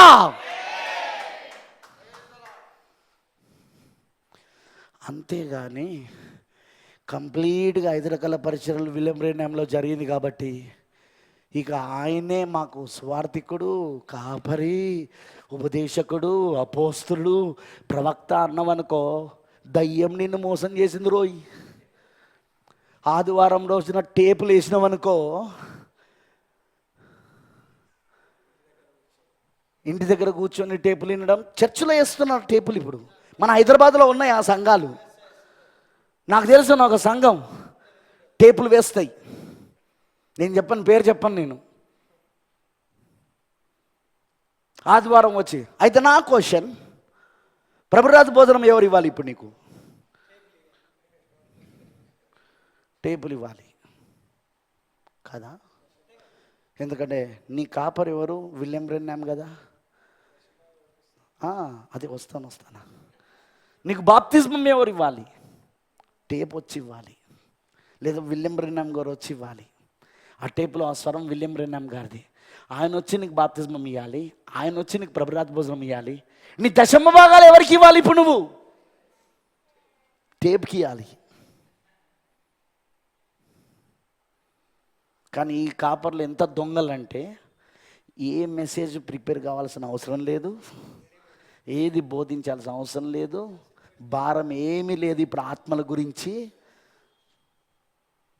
టేపులు వేసి కూర్చొని అందరూ వినడం.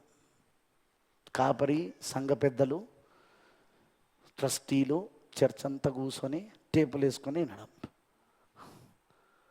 My question, who is the dress to the bride? వధువుకి వస్త్రం ఎవరు?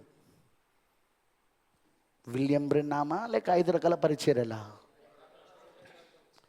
మరి 5 రకాల పరిచర్యలు వధువుకి డ్రెస్ అయితే ఇప్పుడు మరి 5 రకాల పరిచర్యలు ఉండాలగా. ఇప్పుడు పౌలులో 5 రకాల పరిచర్యలు జరిగినాయి, ప్రాఫెట్ చెప్పాడు. అయినా ఆయన ఏమని రాస్తాడు? కొందరిని అపోస్తులుగా. నన్ను అపోస్తులుగా, నన్ను కాపరిగా, నన్ను స్వార్థికుడిగా, నన్ను ఉపదేశకుడిగా, నన్ను ప్రవక్తగా నియమించాడు అని అంటలేడు ఆయన.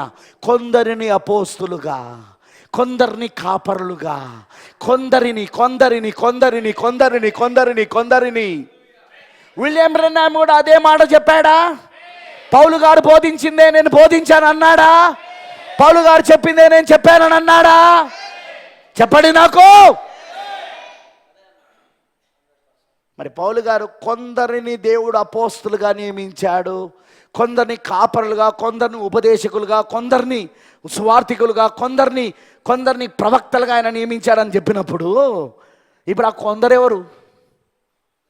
ఆ కొందరనే వాళ్ళు ఉండాలిగా. మరి టేపులు వేసుకొని కూర్చుంటే నువ్వు టేప్ ఎక్కడ వినాలా? మీ ఇంట్లో వినాలి, ప్రతిరోజు వినాలి, ప్రతిరోజు ప్రతి గంట వినాలా నువ్వు ప్రవక్త ఒక స్వరాన్ని.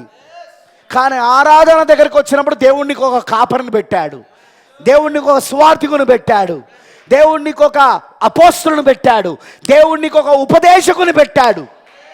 నేను చెప్పేది అర్థమవుతున్నదా? దేవుడు ఆ పరిచర్యలను పెట్టాడు. ఆయన కొందరిని నియమించాడు ఆయన. నువ్వు చర్చ్కి వచ్చినప్పుడు వాళ్ళ పరిచర్య ద్వారా నువ్వు పరిపూర్ణత చెందుతావు. నువ్వు ఎందుకంటే పరిశుద్ధులు సంపూర్ణులగునట్లు. ఆమేన్. క్రీస్తు శరీరం సంఘం క్షేమాభివృద్ధి పొందినట్లు, పరిచర్య ధర్మం జరుగునట్లు. టేపులు వేసుకొని వినండి అని అనలేదు ఆయన. లేకపోతే నేను రాసిన పత్రికలను చదువుకొని వినండి అనలేదు ఆయన. ఆయన ఏమన్నాడు? ఆయన కొందరిని అపోస్తులుగా, కొందరిని ప్రవక్తలుగా, కొందరిని సువార్థికులుగా, కొందరిని ఉపదేశకులుగా, కొందరిని కాపలుగా ఆయన నియమించాడు ఆయన. సండే రోజు టేపులు వేసుకొని వినేది కాదు. That is completely against to the profits word. ప్రవక్త వాక్యానికి అది వ్యతిరేకం. అది ప్రవక్త వర్తమానానికి వ్యతిరేకం. అది దేవుని ప్రవక్త విలియం బ్రెనామ్, అపోస్తలుడైన పౌలు గారు, ప్రవక్త పౌలు గారు చెప్పిన వాక్యానికి విరోధం అది. ఎందుకంటే 5 రకాల పరిచర్యలు. Dress, వధువుకి dress. 5 రకాల పరిచర్యలు పౌలులో నెరవేర్పు జరగలేదని నేను అంటలేను, జరిగినాయి. ఆయన ఏమంటున్నాడు? కొందరిని అపోస్తలుగా పెట్టాడు. కాబట్టి పౌలు గారి సేవతో ఆ అపోస్తలుని వస్తున్న వారి సేవ కలవాలి, సరిపోవాలి. కొందరిని కాపలుగా పెట్టాడు. కాబట్టి ఎవరైతే కాపర్లు వస్తున్నారో ఆ కాపర్ల యొక్క సేవ పౌలు గారి సేవతో సరిపోవాలి. నీకు అర్థమవుతుందా? ఆ 5 రకాల పరిచర్యలకు ఏవైతే పౌలు గారిలో నెరవేర్పు జరిగినాయో అవి నిజంగా 5 రకాల పరిచర్యలో పిలువబడిన దైవజనులకు మాదిరిగా ఉండునట్లు దేవుడు చేశాడు అక్కడ. అలానే విలియం బ్రెన్నామ్లో కూడా 5 రకాల పరిచర్యలు జరిగినాయి, అందులో ఏ సందేహము లేదు. అలానే ఎవరెవరినైతే దేవుడు 5 రకాల పరిచర్యలు పిలిచాడో వాళ్ళ పరిచర్యలు విలియం బ్రెన్నామ్ పరిచర్యతో సరిపోవాలి. నువ్వు స్వార్థికుడు అని చెప్పుకుంటున్నావా? అయితే విలియం బ్రెన్నామ్ యొక్క పరిచర్యలో సువార్త పరిచర్య కూడా జరిగింది. ఆయన సువార్థికుడిగా కూడా ప్రపంచాన్ని 7 సార్లు తిరిగాడు ఆయన. నేను చెప్పేది అర్థమవుతుందా? ఆ పరిచర్య నీలో కూడా, నువ్వు జరుగుతున్న పరిచర్య, నీలో జరుగుతున్న పరిచర్య ఆ పరిచర్యతో సరిపోవాలి. నువ్వు కాపరి అని చెప్పుకుంటున్నావా? అయితే విలియం బ్రెన్నామ్లో బ్రెన్నామ్ టెబర్నాకిల్కి ఆయన కాపరిగా ఉన్నాడు. ఆయన కాపరి పని చేశాడు ఆయన అక్కడ. కాబట్టి బ్రెన్నామ్ టెబర్నాకిల్లో కాపరిగా ఉండి ఆయన చేసిన ఆ పని ఏదైతే ఉందో అది ప్రతి కాపరి ఎవరెవరైతే ఇప్పుడు ప్రపంచవ్యాప్తంగా వధువులో కాపరి పని చేస్తున్నారో ఆ పరిచర్యతో అది సరిపోవాలి. ఎవరైనా నేను అపోస్తలుడని చెప్పుకుంటున్నారా? ఎవరైనా నేను ఉపదేశకుడని చెప్పుకుంటున్నారా? ఎవరైనా నేను ప్రవక్తలని చెప్పుకుంటున్నారా? అవన్నీ విలియం బ్రెన్నామ్లో నెరవేర్పు జరిగినాయి. ఆ పరిచర్యతో వాళ్ళ పరిచర్యలు సరిపోవాలి. ఆ పరిచర్యలను దేవుడు ఎందుకు ఒక్క మనుషుల్లోనే జరిగించాడు? విలియం బ్రెన్నామ్లో ఆ మనుషుల్లో జరిగిన ఆ పరిచర్యలన్నీ కొంతమందిలో దేవుడు దాన్ని జరిగించుటకు మాదిరిగా పెట్టాడు అక్కడ. అవి మాదిరైన పరిచర్య. విలియం బ్రెన్నామ్ పరిచర్య మాదిరైన పరిచర్య. What is God's dress? దేవుని యొక్క డ్రెస్ ఏంటిది? దేవుని యొక్క వస్త్రం ఏంటిది? 5 రకాల పరిచర్యలు. దేవుడు నియమించాడా?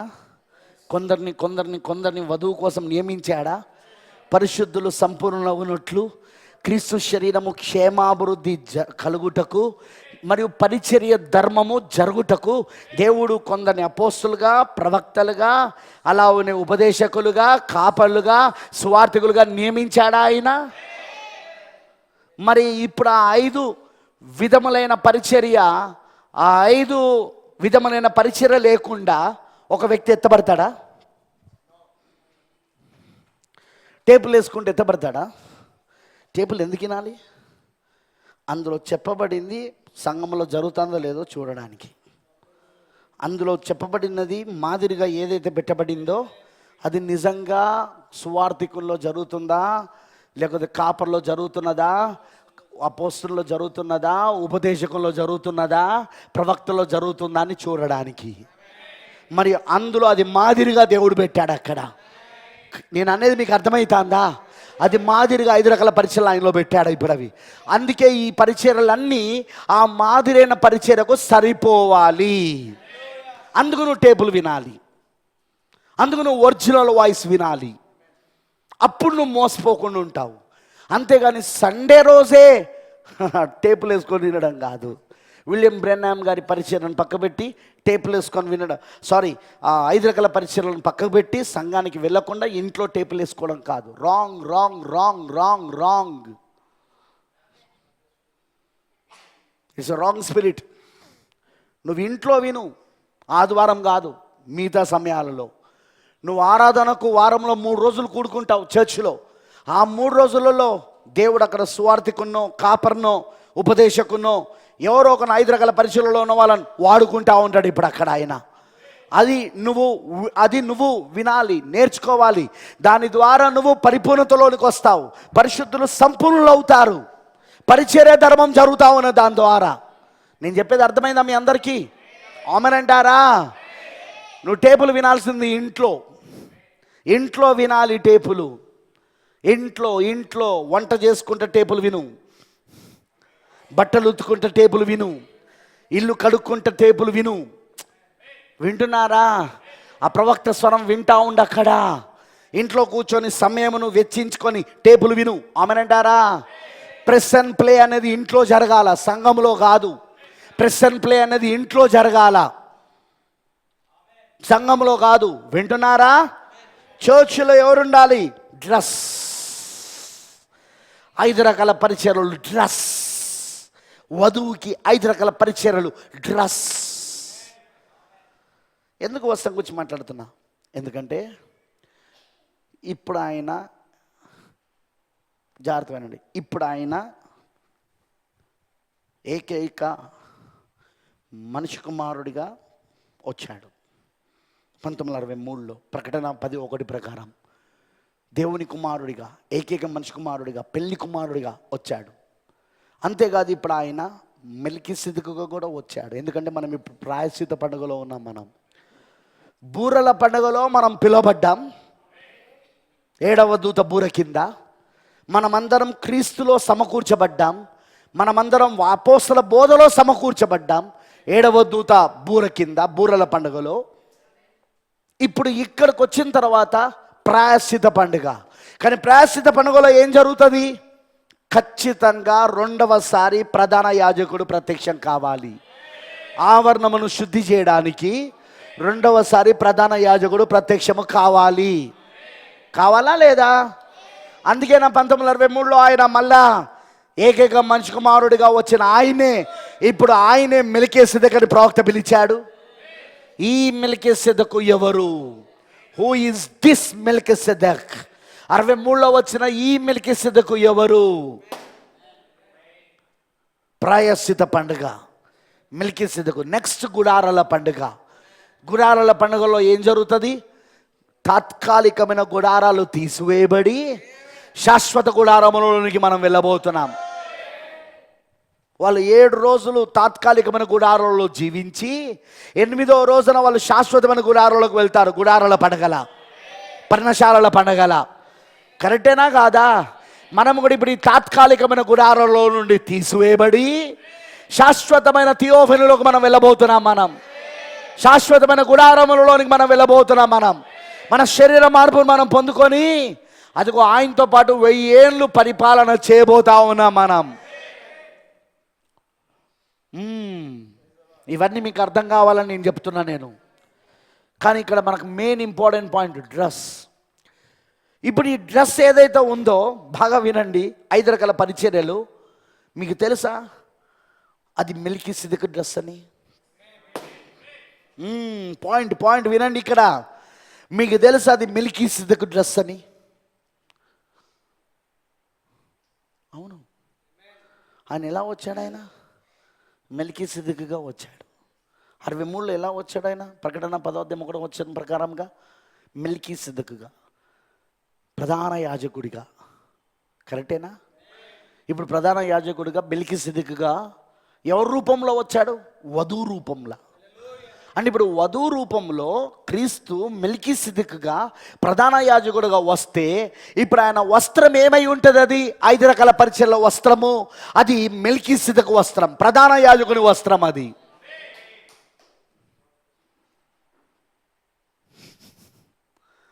ప్రధాన యాజకుని వస్త్రం, మెల్కీసెదెకు వస్త్రం, ప్రధాన యాజకుని వస్త్రం. ఆ వస్త్రం గురించి మీరు చదవాలనుకుంటే మీరు ఇంటికి వెళ్ళాక చదవచ్చు. ఇప్పుడు నాకు అంత టైం లేదు. మీకు ఆ వస్త్రం గురించి తెలవాలంటే మీరు నిర్గమకాండం 28వ అధ్యాయంలోకి వెళ్ళి 28వ అధ్యాయం మొత్తం చదవండి.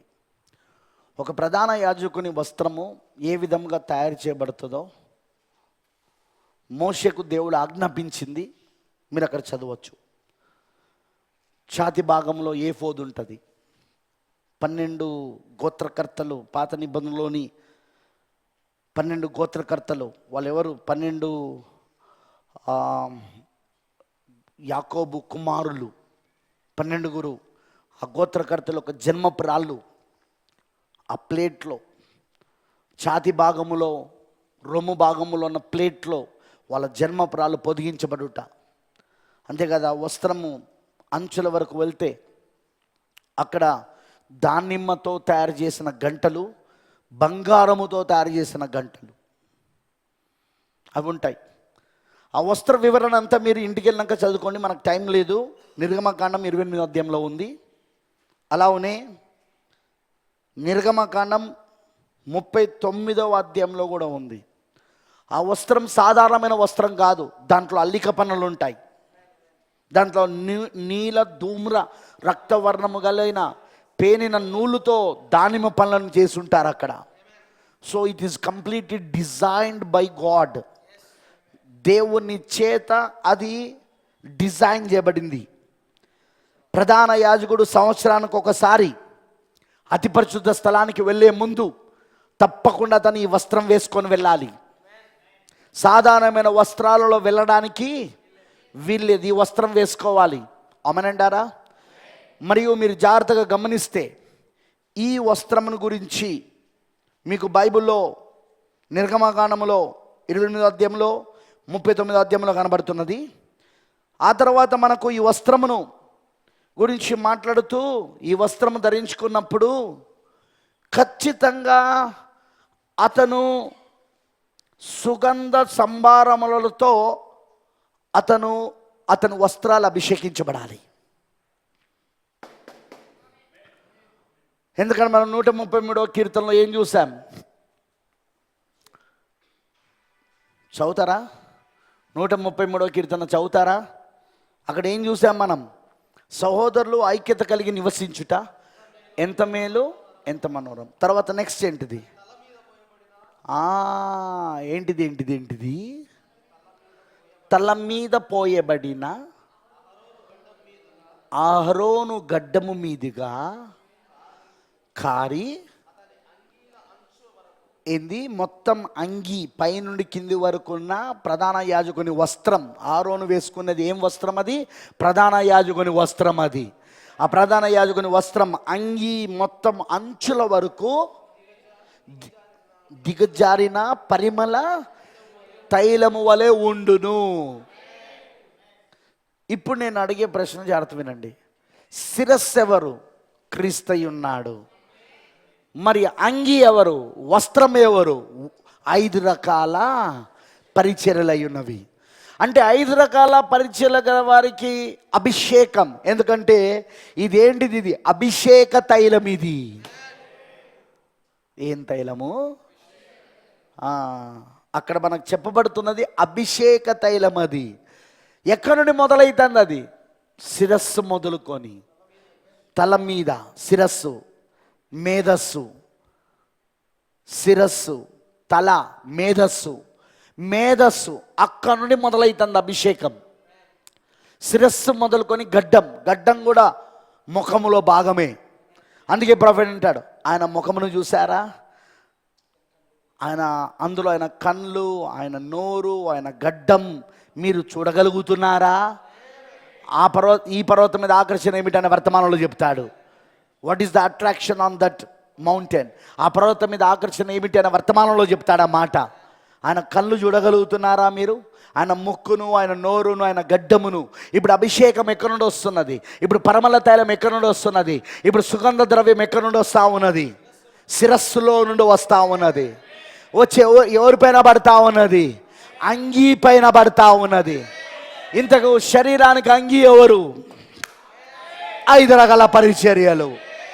సో 5 రకాల పరిచర్యలకు రావాల్సిన అభిషేకం ఎక్కడి నుండి రావాలా? శిరస్సులో నుండి రావాలా? తలలో నుండి రావాలా? అమెరికా నుండి కాదు, కెనడా నుండి కాదు, ఆఫ్రికా నుండి కాదు, ఢిల్లీ నుండి కాదు, మద్రాసు నుండి కాదు, హైదరాబాద్ నుండి కాదు. అభిషేకం ఎక్కడి నుండి రావాలా? శిరస్సు నుండి రావాలా? మరి 1963లో వచ్చింది ఏంటిది? శిరస్సు కాదా? ప్రవక్త అది శిరస్సు అని చెప్పలేదా? అదిగో ఆయన ముఖం అని చెప్పలేదా? ఆయన అందులో ఆయన కళ్ళున్నాయి, ఆయన ముక్కున్నది, ఆయన నోరున్నది, ఆయన గడ్డమున్నది, మీరు చూడగలుగుతున్నారని అడగలేదా ఆయన? ఇప్పుడు అభిషేకం ఎక్కడి నుండి వస్తూ ఉన్నది? శిరస్సు నుండి వస్తూ ఉన్నది. అభిషేకం శిరస్సు నుండి వస్తూ ఉన్నది. ఎక్కడికి వస్తూ ఉన్నది?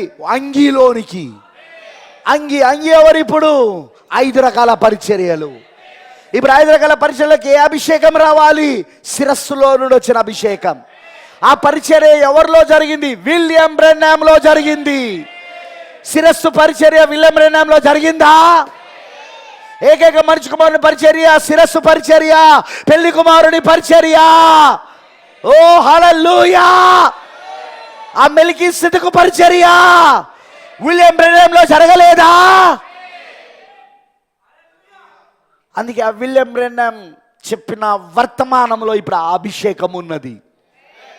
ఏమాన్.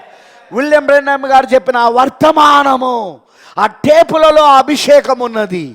ఇప్పుడు ఆ టేపులలో ఆ వర్తమానంలో అభిషేకము ఎవరిలోనికి రావాలి? అంగిపైకి రావాలి. ఆరోను అంగిపైకి రావాలి. ప్రధాన యాజకుడు అంగిపైకి రావాలి. 5 రకాల పరిచర్యలో ఉన్న వారిపైకి రావాలి. Do you catch it? మీరు పట్టుకున్నారా? మీరు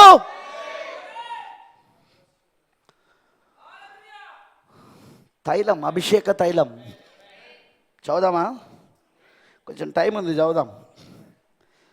నిర్గమకాండం 30వ అధ్యాయం 22వ వచనం నుండి చదువుదాం. నిర్గమకాండం 30వ అధ్యాయం 22వ వచనం నుండి.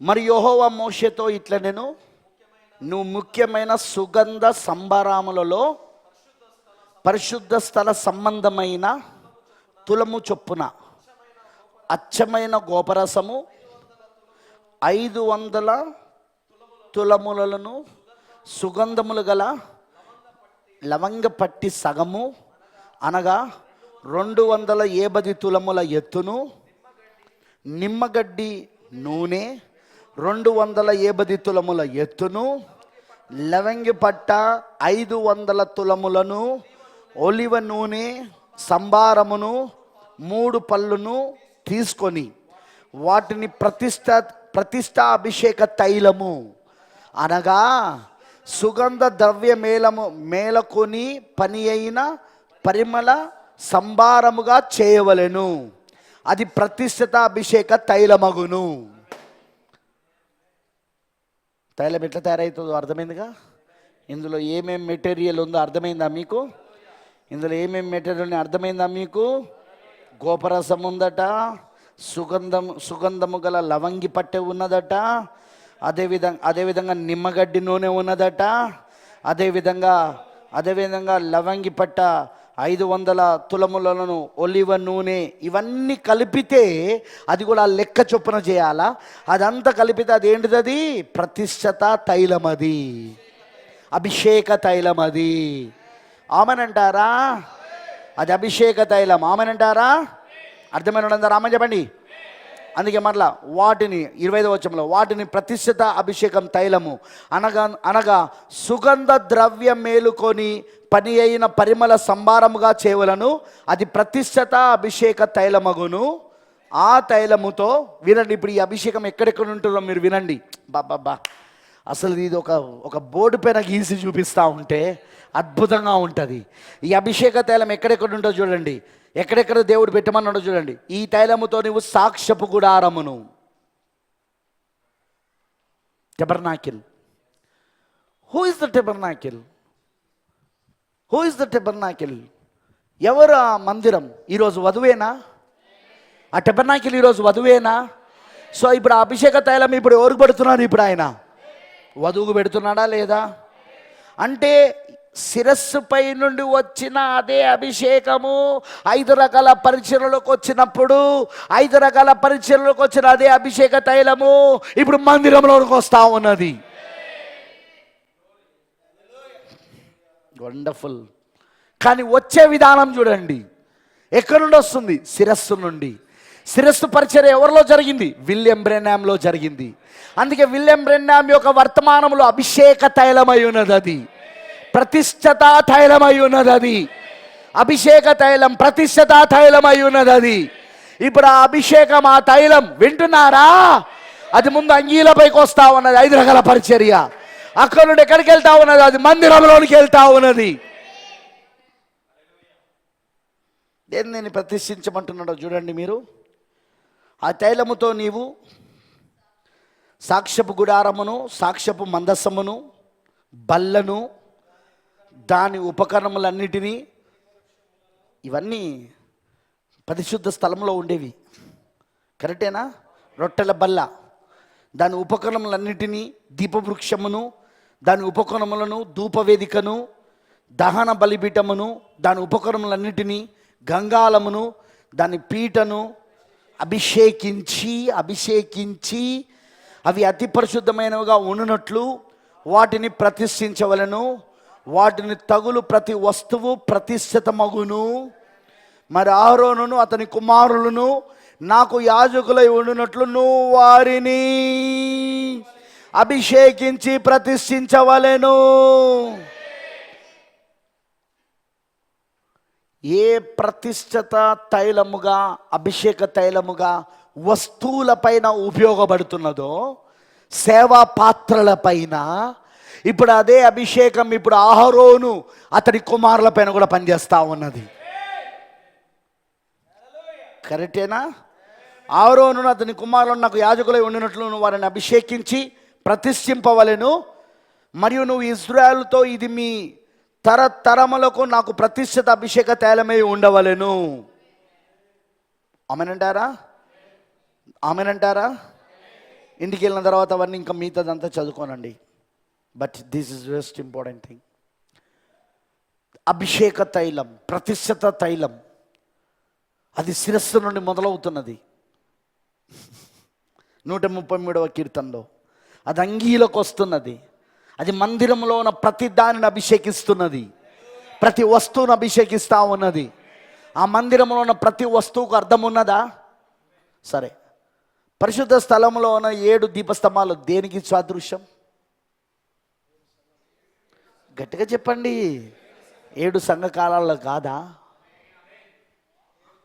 అంటే ఇప్పుడు ఆ శిరస్సు నుండి వస్తున్న అభిషేకము ఇప్పుడు అది 7 సంఘకాలలో వధువుని అభిషేకిస్తూ ఉన్నది. శిరస్సు ఎవరు? క్రీస్తు అయి ఉన్నాడు. శిరస్సు ఎవరు? యేసుక్రీస్తు అయి ఉన్నాడు. సంఘానికి శిరస్సు ఆయనే. ఆయన తల మొదలుకొని గడ్డముల వరకు పోయబడిన పరిమళ తైలము, అభిషేక తైలము, ప్రతిష్ఠ తైలము ఇప్పుడు అది ఎవరిలో కుమరించబడతా ఉన్నది? అది అదిగో 7 దీపస్తంభాలు, అదిగో బల్ల, అదిగో గుడారము, అదిగో నిబంధన మందసము. Praise the lord. ప్రతిది గంగాళము, ధూపవేదిక, కరెక్టేనా? ఇత్తడి బలిపీఠము, ప్రతిదీ ఆ అభిషేక తైలము చేత అభిషేకించబడి ప్రతిష్ఠ చేయబడుతూ ఉన్నది. ఇప్పుడు వాటిలో ప్రతి వస్తువు సాదృశ్యం అని పౌలు గారు హెబ్రీ పత్రికల్లో రాశాడు. పాత నిబంధనలో ఏ ఛాయనైతే ఏ నీడనైతే దేవుడు పెట్టాడో ఆ మందిరము దాని వస్తువులను, కొత్త నిబంధనలో అది నిజ రూపంలో జరుగుతుందన్నాడు ఆయన. అక్కడ పాత నిబంధనలో 7 దీపస్తంభాలు, ఇక్కడ కొత్త నిబంధనలో 7 సంఘకాలాలు. అక్కడ పాత నిబంధనలో రొట్టెల బల్ల, ఆ రొట్టెల బల్లపై ఉన్న రొట్టెలని యాజకులు తినాలి. ఇక్కడ కొత్త నిబంధనలో ఇదిగో రొట్టెల బల్ల, రొట్టెలను తింటా ఉన్నారు 7 సంఘకాలంలో ఉన్న వధువు యాజకులు. వింటున్నారా నేను చెప్పింది? అందుకే అంటున్నాడు 133వ కీర్తనలో, సహోదరులు ఐక్యత కలిగి నివసించుట ఎంత మేలు, ఎంత మనోరము. అది ఎలా ఉన్నదట? ఆరోను తలపైన పోయబడిన పరిమళ తైలం వలె. అది ఎక్కడి నుండి కారుకుంటూ వస్తూ ఉన్నది? తల నుండి గడ్డము వరకు, గడ్డము నుండి మొత్తం అంగి అంతా కారుతూ అంగి అంచు వరకు వెళ్తూ ఉన్నది. మరి ఈ అంగి ఏంటంటే 5 రకాల పరిచర్యలు. వీళ్ళకు వస్తున్న అభిషేకం ఏంటంటే తలరాయి పరిచర్య. ఈ తలరాయి పరిచర్య ఎవరిలో జరిగిందంటే విలియం బ్రెన్హామ్లో జరిగింది. తలరాయి పరిచర్య, తలరాయి అభిషేకము, అభిషేక తైలము విలియం బ్రెన్హామ్ పరిచర్యలో జరిగింది. ఆ విలియం బ్రెన్హామ్ పరిచర్యలో పోయబడిన అభిషేక తైలము ఈరోజు ఆ వర్తమానములలో ఉన్న అభిషేక తైలము ఇదిగో 5 రకాల పరిచర్యలోనికి వచ్చి 5 రకాల పరిచర్యల ద్వారా ఇదిగో ఇప్పుడు సంఘములోనికి వస్తూ ఉన్నది. ఇదంతా ప్రభు దిగొస్తూ ఉంటే ఆర్భాటంలో జరిగిన వర్తమానం, ఆర్భాటంలో దేవుడు జరిగిస్తున్న కార్యం ఇది. ఆర్భాటం, వింటున్నారా? ఆర్భాటం లేకుండా ఒక వ్యక్తి ప్రధాన దూత శబ్దంలోనికి రాలేడు. ఎందుకు? ప్రధాన దూత శబ్దం ఏంటిది? మృతుల పునరుద్ధానం. 7 సంఘకాలలో నిద్రించిన వధువు లేపబడుట. అప్పుడే కదా సజీవంగా ఉన్న మనం కూడా మార్పు చెందేది. వాళ్ళు లేపబడకుండా మనం మార్పు చెందుతామా? పౌలు చెప్పలేదా? వారికంటే మనము ముందు ఆయన సన్నిధి చేరము, కానీ మొదటిగా వారు లేస్తారు, వాళ్ళు నిద్రించిన వారు లేస్తారు, మొదటిగా వారు లేస్తారు అన్నాడా లేదా? సో వాళ్ళు లేవకుండా మనకు మార్పు లేదు, వాళ్ళు లేవకుండా మనకు శరీర మార్పు లేదు. అది ఆర్భాట వర్తమానం తర్వాత వస్తున్న ప్రధాన దూత శబ్దం అన్నాడు ప్రాఫెట్. అంటే ఆర్భాట వర్తమానం లేకుండా ప్రధాన దూత శబ్దం జరగదు. ఈరోజు ఈ వధువుకి సజీవంగా ఉన్న ఈ పెళ్లి కుమార్తెకు ఇప్పుడు ఆర్భాటం జరుగుతూ ఉన్నది, వర్తమానం జరుగుతూ ఉన్నది. సహోదరుల ఐక్యత కలిగి నివసిస్తూ ఉన్నారు. ఇది invisible union of braid of Christ. క్రీస్తు ఒక వధువు ఒక అదృశ్య కలయిక ఇది. క్రీస్తు ఒక వధువు యొక్క అదృశ్య కలయిక ఇది. అభిషేకం కుమరించబడతా ఉన్నది. ఎక్కడి నుండి? శిరస్సులో నుండి. 1963లో శిరస్సు వచ్చిందా?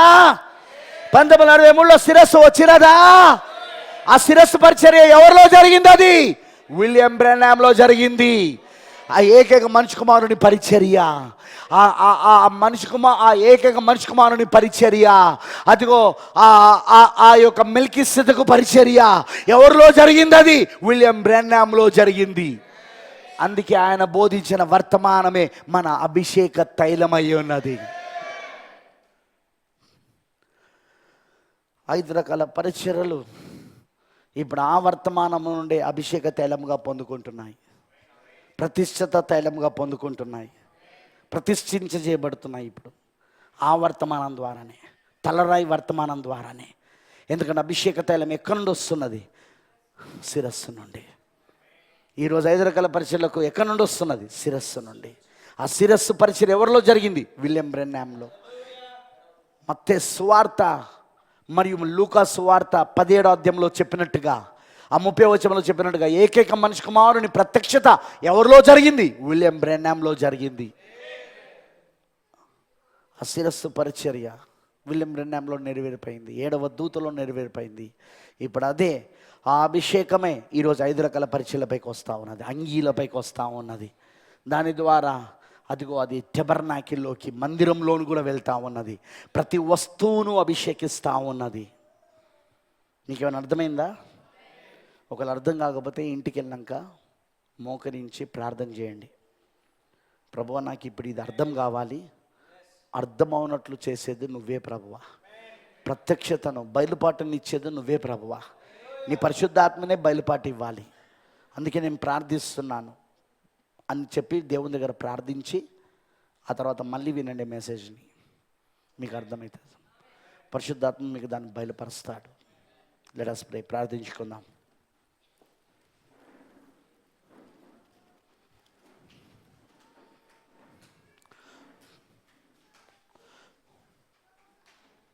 Let us pray. ప్రార్థించుకుందాం. Thank you lord.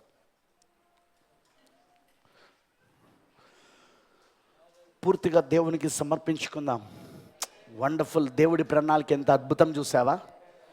ఈరోజు మనకి ఎలాంటి అభిషేకం వస్తుందో మీకు అర్థమవుతున్నదా? ప్రధాన యాజకుని మెల్కిసెదెకు అభిషేకం వస్తూ ఉన్నది. యాజకులుగా ఉండునట్లు మనల్ని అభిషేకిస్తున్నాడు ఆయన. యాజకులుగా ఉండునట్లు ఆరోను అతని కుమారులు నాకు యాజకులుగా ఉండునట్లు ఈ అభిషేక తైలముతో అభిషేకించమంటున్నాడు ఆయన. ఓ, అవన్నీ పాత నిబంధనలో ఛాయగా నీడగా ఉంటే అవి ఇప్పుడు నిజ రూపంలో జరుగుతున్నాయి. నిజ రూపంలో జరుగుతున్నాయి ఇప్పుడు అవి. ఆ మనిషి కుమారుని పరిచయం నెరవేర్పు జరుగుతుంది ఇప్పుడు అది. Thank you lord. ఆ అభిషేకం అందులో నుండే వస్తూ ఉన్నది. 5 రకాల పరీక్షలలో ఉన్నవారు ఆ తలరాయి అభిషేకముతోనే వారు సంఘానికి బోధించవలసి ఉన్నది. వారు పొందుకోవలసిన అభిషేకం తలరాయి నుండి అయి ఉన్నది. తలరాయి నుండి వాళ్ళ అభిషేకం పొందుకొని బోధించాల వాళ్ళు. Thank you lord. అప్పుడు సంఘము ప్రతిష్ఠించబడుతున్నది, వధువు ప్రతిష్ఠించబడుతున్నది. ఆమె అభిషేక తైలము చేత ఆమె కూడా ప్రతిష్ఠించబడుతున్నది. అదే అభిషేకము చేత ఆమె కూడా నింపబడతా ఉన్నది. యాజకులుగా ఉన్నట్లు ఆమె కూడా అదే అభిషేక తైలము చేత అభిషేకించబడతా ఉన్నది. ఈ వధువు ఎవరు? రాజులైన యాజక సమూహమై ఉన్నది. అదే అభిషేకం నువ్వు ఈరోజు పొందుకోవాలి. Let's pray. ప్రార్థించుకుందాం. ప్రభువైన దేవా, సర్వశక్తిమంతుడా, కృపామయుడైన తండ్రి, నీకు స్తోత్రాలు. నిజంగా ప్రభువా, నీ ప్రణాళిక అద్భుతమయ్యా. ఆ 7 ముద్రలు తెరవబడడం వలన బైబిల్ అంతా తెరవబడి ప్రతి భాగము మాకు అర్థమవునట్లు చేస్తున్నావు. అందులో మేమున్నామయ్యా. ఆ భాగాలలో మేమున్నాము తండ్రి. ఆ వాక్యములో మేమున్నామయ్యా. ఆ మర్మములలో మేమున్నామయ్యా. మా ఛాయలున్నాయి, మా నీడలున్నాయి, మా ముంగుర్తులున్నాయి, మా సాదృశ్యాలు, దృష్టాంతాలు ఉన్నాయి యేసయ్యా. అందుకే నువ్వు ఆ వాక్యాన్ని తెరిచి మాకు పూర్తిగా అర్థమవునట్లుగా చేస్తున్నావు తండ్రి. ఆది కాండము మొదలుకొని ప్రకటన గ్రంథం వరకంతా నువ్వు మాకు తెరిచి మాకు అర్థమవునట్లుగా చేస్తున్నావయ్యా. ఎంత అద్భుతమైన వర్తమానం ఇది. ఈ వర్తమానం ద్వారా మేము అభిషేకించబడుతున్నాం. మేము ఈ తలరాయి నుండి వచ్చిన వర్తమానము ద్వారా, ఈ తలరాయి నుండి పోయబడిన అభిషేక తైలము ద్వారా ఇదిగో శరీరమైన మేము అభిషేకించబడుతున్నామయ్యా. మందిరమైన మేము అభిషేకించబడుతున్నామయ్యా. దేవుని మందిరమైన మేము అభిషేకించబడుతున్నామయ్యా. It's only your grace. ఇది కేవలం నీ కృపై ఉన్నది. ఇదంతా ఆర్భాటంలో జరుగుతూ ఉన్నది. ప్రభు దిగొస్తున్నప్పుడు 3 కార్యాలు ఆయన చేస్తున్నాడు అన్నాడు. ఆయన పరలోకం నుండి దిగి వచ్చుచూ ఉండగా అదిగో ఆయన ఈ 3 కార్యాలు జరిగిస్తున్నాడు అన్నాడు. అందులో మొదటిది ఆర్భాటం అన్నాడు. అదే బయలు వెలుచిన వర్తమానమై ఉన్నది. అదే అభిషేక తైలమై ఉన్నది. మమ్మల్ని అభిషేకిస్తున్న అభిషేక తైలమై ఉన్నది. అది ఆరోను యొక్క నడినెత్తి నుండి మొదలుకొని తన యొక్క గడ్డముల మీదిగా అంగి అంచుల వరకు ప్రవహించిన అభిషేక తైలం వలె ఉన్నది ప్రభువా. ఆర్భాటం ఇదంతా ఆర్భాటంలో జరుగుతూ ఉన్నది. Thank you Jesus. వర్తమానంలో జరుగుతూ ఉన్నది ఆర్భాటము. మొదటిగా బయలు వెళ్ళిన వర్తమానం ఇది. నెక్స్ట్ ప్రధాన దూత శబ్దము జరగబోతా ఉన్నది. తర్వాత దేవుని బూర జరగబోతా ఉన్నది. ఓ యేసయ్యా, మా కాల వర్తమానం ఏమిటో మేము గ్రహించే కృపను మాకు దయచేయి. ఇప్పుడు ఏం నెరవేర్పు అవుతుందో మాకు అర్థమయ్యే కృపను దయచేయి. దీని తర్వాత ఏం నెరవేర్పు జరుగుతుంది? ఇది ఆర్భాటం తర్వాత ప్రధాన దూత శబ్దం మాకు నెరవేర్పు జరగబోతా ఉన్నది. ఆ ఉదయమున 6 నుండి 9 మధ్యలో ప్రధాన దూత శబ్దం యొక్క పరిచర్యలో 7 సంఘకాలలో నిద్రించిన వధువులు లేపబడుట మేము చూస్తాము. వారిని ఇక్కడే భూమిపైన కలుసుకుంటాం. మేము కూడా మార్పు చెంది, శరీర మార్పు చెంది, పెళ్లి విందుకై దేవుని బూరలో మేము మధ్యాకాశంలో నిన్ను కలుసుకోవడానికి వస్తామయ్యా. అందుకే ఏమి జరిగినది, ఏమి జరుగుతున్నది, ఏమి జరగబోతున్నది అంతా మాకు స్పష్టంగా ఆ ముద్రలు తెరుచుడు ద్వారా మాకు బయలుపరుస్తున్నావు యేసయ్య. Thank you Jesus. Thank you for this second coming. ఈ 2వ రాకడ కొరకే నీకు వందనాలు. ప్రకటన 10లోను 2వ రాకడలుగా వచ్చినందుకు వందనాలు నీవు. శిరస్సుగా వచ్చినందుకు వందనాలు నీవు. అభిషేక తైలముతో వచ్చినందుకు వందనాలు. ప్రతిష్ఠిత తైలముతో వచ్చినందుకు వందనాలు. ప్రభువా, ఈరోజు ఈ 5 రకాల పరిచర్యలు, వధువు డ్రెస్, పెళ్లి కుమార్తె డ్రెస్, పెళ్లి కుమార్తె వస్త్రం, ఆ వస్త్రధారణ, పెళ్లి కుమార్తె వస్త్రధారణ, ఆమె 5 రకాల పరిచర్యలు, వాళ్ళు ఇప్పుడు పొందుకుంటున్న అభిషేకం తలలో నుండి వస్తుంది ప్రభువా. గడ్డము నుండి కారుతా ఉన్నది ప్రభువా. హల్లెలూయా. ప్రధాన యాజకుని గడ్డము నుండి కారుతా ఉన్నది, తలలో నుండి వస్తా ఉన్నది. ఇదిగో ఈ శరీరం పైకి కుమ్మరించబడతా ఉన్నది. మొదటిగా అది 5 రకాల పరిచర్యలో కుమ్మరించబడతా ఉన్నది. 5 రకాల పరిచర్యల ద్వారా ఇప్పుడు శరీరంలోనికి, మందిరంలోనికి కుమ్మరించబడతా ఉన్నది. నీకు మేము ప్రతిష్ఠితం అవుతున్నామయ్యా. వందనాలు తండ్రి, వందనాలు ప్రభువా. నీకు పూర్తిగా మేము సమర్పించుకుంటున్నాం. వచ్చిన నీ పిల్లలందరినీ దీవించు. ఈరోజు ఈ వర్తమానము ఎవరెవరికి సంబంధించిందో వారికి తప్పక నువ్వు ముద్రలను తెరిచి వాటిని బయలుపరచు దేవా. ఆ అభిషేకం వాళ్ళకి ఇవ్వు దేవా. ఎస్, ఆ పరిమళ తైలము అభిషేకం వాళ్ళకి ఇవ్వు దేవా. ఆ ప్రతిష్ఠిత అభిషేకం వాళ్ళకి ఇవ్వు దేవా. వాళ్ళు పొందుకుందురు గాక. నీ పెళ్లి కుమార్తె సహోదరులు పొందుకుందురు గాక. ఆర్భాటములో వాళ్ళు ఐక్యత పొందుతున్నారు. క్రీస్తు ఒక వధువుగా వాళ్ళు ఐక్యత పొందుతున్నారు. అది కూడా అదృశ్యములో ప్రభువా, అదృశ్యములో ఐక్యత పొందుతున్నారు వాళ్ళు. Thank you lord. తండ్రి, అది ఆర్భాటంలో జరుగుతున్నది. అందుకే ప్రభువా నిన్ను స్తుతిస్తున్నాం. మేము మాపై ఏ అభిషేకం పనిచేస్తుందో మాకు అర్థమవుతున్నది. మమ్మల్ని ఏ అభిషేకం అభిషేకిస్తున్నదో మాకు అర్థమవుతున్నది. మా అభిషేక తైలం ఏంటో మాకు అర్థమవుతున్నది. మా ప్రతిష్ఠిత అభిషేకం ఏంటో మాకు అర్థమవుతున్నది అయ్యా. ప్రతిష్ఠిత తైలం ఏంటో మాకు అర్థమవుతున్నది అయ్యా. నీకు ప్రతిష్ఠించబడిన వాళ్ళం మేము. నీకు మేము యాజకులమై ఉన్నాం. మేము అనుదినము బలులు అర్పిస్తున్న యాజకులమయ్యా. మా పెదవుల ద్వారా స్తుతులనే బలులు అర్పిస్తున్న యాజకులము మీకు మేము. నువ్వు మమ్మల్ని అభిషేకిస్తున్నావు, అందుకోసం థ్యాంక్ యూ జీసస్. ఆ విధంగా నువ్వు చేస్తున్నందుకు వందనాలు దేవా. ఆ విధంగా మా జీవితంలో నువ్వు జరిగిస్తున్నందుకు వందనాలు. నీకు పూర్తిగా మేము సమర్పించుకుంటూ యేసుక్రీస్తు నామములో ప్రార్థిస్తున్నాము. ఆమేన్, ఆమేన్.